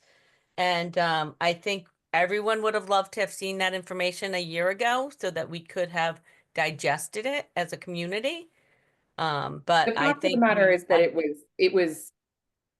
was not sent with the spirit of a conversation because the data was not analogous to the situation that we're in. And it gave people false. I don't think we've had enough time to digest to see if it actually is or is not. So I just differ with you on that, but I think we all agree we would have liked to have it sooner. 2019. The construction quotes were from 2019. We're 35% at least. We're from at that. a 35% minimum growth rate on construction. Okay, quotes. so if you compare that to the numbers, I mean, I've looked at the numbers. The numbers are like 300%. It's a third of the price. So even if it went up 35%, it's still less than, I mean, that's why I think a good dialogue would have been great if we had this information before, because even with a 35% increase, it's still significantly less than what we're being told. So something isn't adding up. So, I mean, that's just me looking at the information that I've dug into and looked at since that flyer came out. Yep, I can So, imagine. Yeah, Natalie, I see your hand is raised. Hi, yeah, I've just been following the MSBA process since 2018 and watched what happened in Ipswich. And I think what Beth is referring to about the, lack of transparency and seeing different numbers or whatnot was really the former school committee member who left in the middle of the year, who had the idea that a consolidation box was checked and therefore a conspiracy was happening. That, of course, is going to be in the meeting minutes for when she was on the board saying all of that. She since quit. And we know that the MSBA requires an educational plan. It's one of the very first steps. The process is then to come up with a school building committee made up of staff, teachers, people on boards, local people in town. And the whole process has been followed to the T that the MSBA requires. The only conspiracy and mistrust here is the online ramblings that have just been nitpicking the process apart. A consolidation box was checked, also with Cutler, because the state said to check the box if we wanted to be considered for a consolidation that would affect all elementary students. There's not a conspiracy. I see you freaking out, Rosie, but like, Well, I feel like you're we've not already the made the only vote person about in this. this We've town. already made the The vote teachers about don't this. want to teach in a cardboard box. The A vote has process already has been been taken. followed. The only person breeding mistrust here are you, Beth Hur, and rabble rousers that okay, are hang on. anonymous. All right. Chair, You All know right. exactly All right. who they Stop are. this. All right. I'm gonna stop us here. Yeah. I will entertain a motion to close the warrant. I had to make a motion to close the warrant. And a Second, roll call vote, starting with Rosie. Rosie Kennedy, aye. William Wilson, aye. Bill Wilson, aye. Tom Myers, aye. Caroline Beaulieu, aye. The warrant is closed. Tom, you're not off the hook. We still need that language. So let's. Yes, I will work on that tomorrow and get something over to Joe by tomorrow or Wednesday morning at the earliest. All right, perfect. The latest, I should say. Sorry, it's getting late. Thank you. Now, I know everyone was thinking that must be the end of the agenda, but it's not. We still have a couple of items. We want to review the draft of the town meeting, or the draft for the special town meeting calendar for June 26th. That's the special town meeting. I think, Joe, that's just a matter of you flashing the dates and we say we understand. Is that true? Yes, but I made you co-host in the event that I have to leave. I mean, made you host in the event I have to leave, and now I can't share my I screen. don't want to be the host. Well, the alarm's going to be set in this building in about 44 minutes, and if I'm still in it, there's going to Oh, be a you're police not. response. If I'm on this call in 44 minutes, I'm going to go out this window in front of me. All right. Can you make me host again? Can you make me host again so I can share my screen? If I knew how, hold on. Click on the ellipse next in my box and say make host. The ellipses on your box. Three little dots. Yep. No, I know what an ellipses is. I was an English major. All right. Over the right corner. You get it? Yep. Okay. All right. Now I can share. And there we go. So as you can see, it's a condensed schedule. I've only included planning board, select board, and finance advisory committee meetings. We tentatively be calling for opening the warrant on April 22nd and closing the warrant on May 5th. There's all the planned meeting dates are in here. That'll allow us all to make sure that we're advertising whatever hearings and things we have to have done in time for the items to get recommendations. Tentatively have the Finance Advisory Committee, Select Board, and Planning Board all making votes to recommendations on the last week of May and first week in June, and then culminating with the June 25th. Is that right? Is that June 25th or was it June 26th? Let me make sure. 26. June 26th. June 26th, so I gotta fix that. June 26th, Finance Advisory, I'm sorry, June 26th, special time meeting, I had that right, okay. Yep. All right, I will entertain a motion to approve the special town meeting calendar for June 26th. So So moved. moved. Second. Okay, any additional questions? No. Roll call, Rosie, starting with you. Rosie Kennedy, aye. William Wilson, aye. Bill Wilson, aye. Tom Myers, aye. Caroline Beaulieu, aye. Great. We have a couple of new business items. First is a communication from St. Paul's Church. Joe. Yeah, so obviously the St. Paul's Church reached out inquiring about, what exactly, I don't know, they're offering to have a cell tower in their, a cell phone array in their bell tower. They'd have to go through a special permit process at the planning board to get that done. I think they'd need to look and see if it would assist with what we've already got going on in town. As you know, we are we have had interest in the second site behind the public safety building, and I actually have a draft RFP out that Bill Wilson and I are looking at to be able to put out soon. So I don't know if the site at St. Paul's would overlap with that or improve it or make it worse or what, but we can let them know what we're doing and inform them of what the process is. But For those who don't know, that's on Union, it's on Union Street. Yeah. Yeah. Union and Yeah, Railroad. Joe, I thought when I read it, they were just probably heard of our, of an interest of another tower downtown, so they were offering their location, but I'm not certain of that. I don't think somebody's gone to them in addition to, but we should probably, reach out to the pastor and ask if that's the case. Sure. I could do that. Yeah, I think it'd be great if, Bill, if you could just sort of keep this in your Yep. web of things, I think that would be great. Next is a communication from Congressman Moulton's office. And I just shared that with the board. I wanted the public to be able to have it, so I figured I'd share it in your packets and then it'll be online. Just changes in the way the federal government is looking at things and how it impacts, opportunities for different things here in the state. So there are likely to be grant cuts in the Department of Transportation based on some of the direction coming out of the federal administration. So we'll pay attention to that and see if any of those affect us.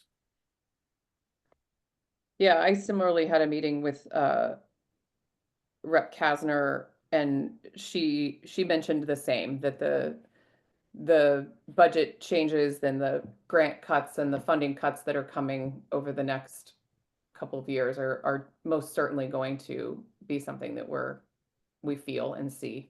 So. And then that there was, I don't have it in the packet because it came today. There was an email communication that Ms. Kennedy spoke about at the beginning of the meeting. So I'll leave that up to the board to discuss. God, that was so long ago. I don't even remember. I know. Yeah, so we did have a request from a candidate to place signs. There you go. Yeah. On public property.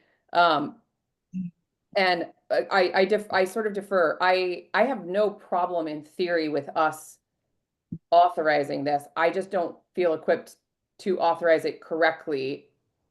And if we make this, I don't think you can. I'm a hard no. Yeah. I don't think you put political signs on public property. I think it's I'd have to go look at our bylaws and the state bylaw and federal bylaw, but I don't think you put public signs on, political signs on public property.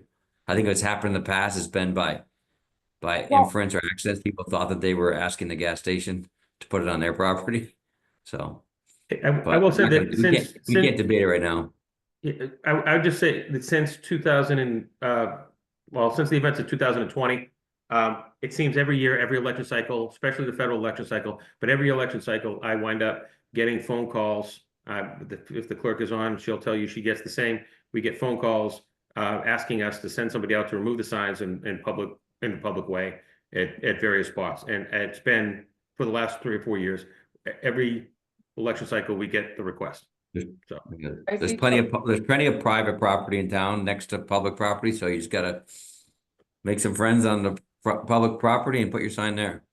I see, Corinne, that you have your hand raised. Yeah, I think we got two things. I think we've mentioned it already. The zoning bylaw 6.3.1 reads that all signage on town property requires prior approval of the Board of Selectmen. So select board. So that certainly is a vote you can take, but this was not on the agenda. So this is now would be a violation of the open meeting law. You can't possibly vote on something. Yeah, we're not voting. We're just talking about new agenda items. Yeah, we're not voting. Yeah. I would definitely be in favor of if we identified areas, to Rosie's point, like that have been there, that are highly traffic visible to give people better awareness of candidates that are running. Not everybody has friends on the corner of Main and Main. Perfect opportunity to look at our signage bylaws that we've been kicking the can down the road on. Well, but in all reality, right?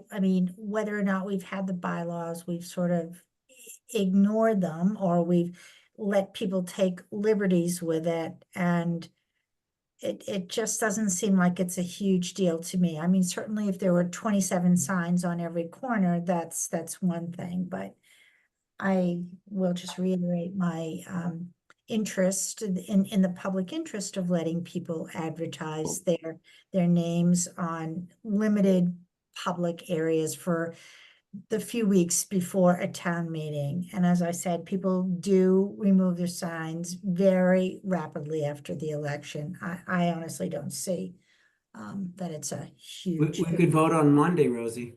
Yeah, Okay, well, I would mean, it- also, I would, again, like, I think we're being inconsistent here because we're saying we need like very specific room policies and only friends groups can put things on our electric sign because God forbid we tell people about a picnic that they may or may not agree with. And then we're saying with no thought, we're gonna just say like there's public property that people can put signs on. And I will anecdotally say that when I was back home in Texas during the election, they allow rampant signs in public places with no regulation. And I showed up to the courthouse with my mother to vote, and there were 20-foot by 15-foot political signs, 10 of them.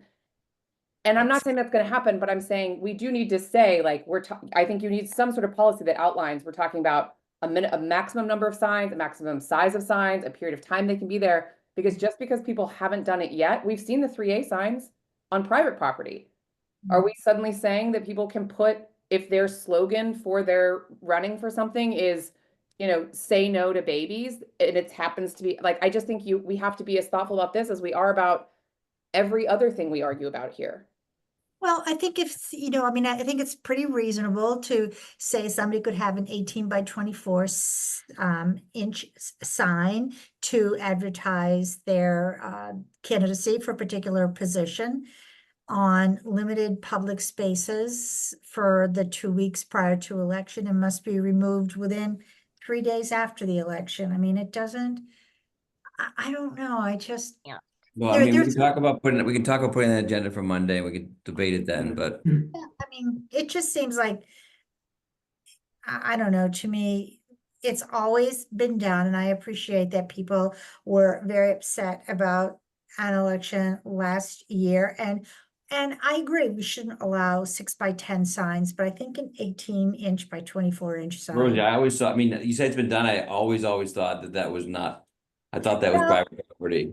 No, really, But I I'm mean, telling you, I thought it was, I mean, I put my sign there, I asked the gas station permission. I did too. Yeah. So I did not think it was, I would not have put my sign there if I knew it was public property. That was my own mistake, but. well, I think it's the right of way, but you're right, people did ask the owners.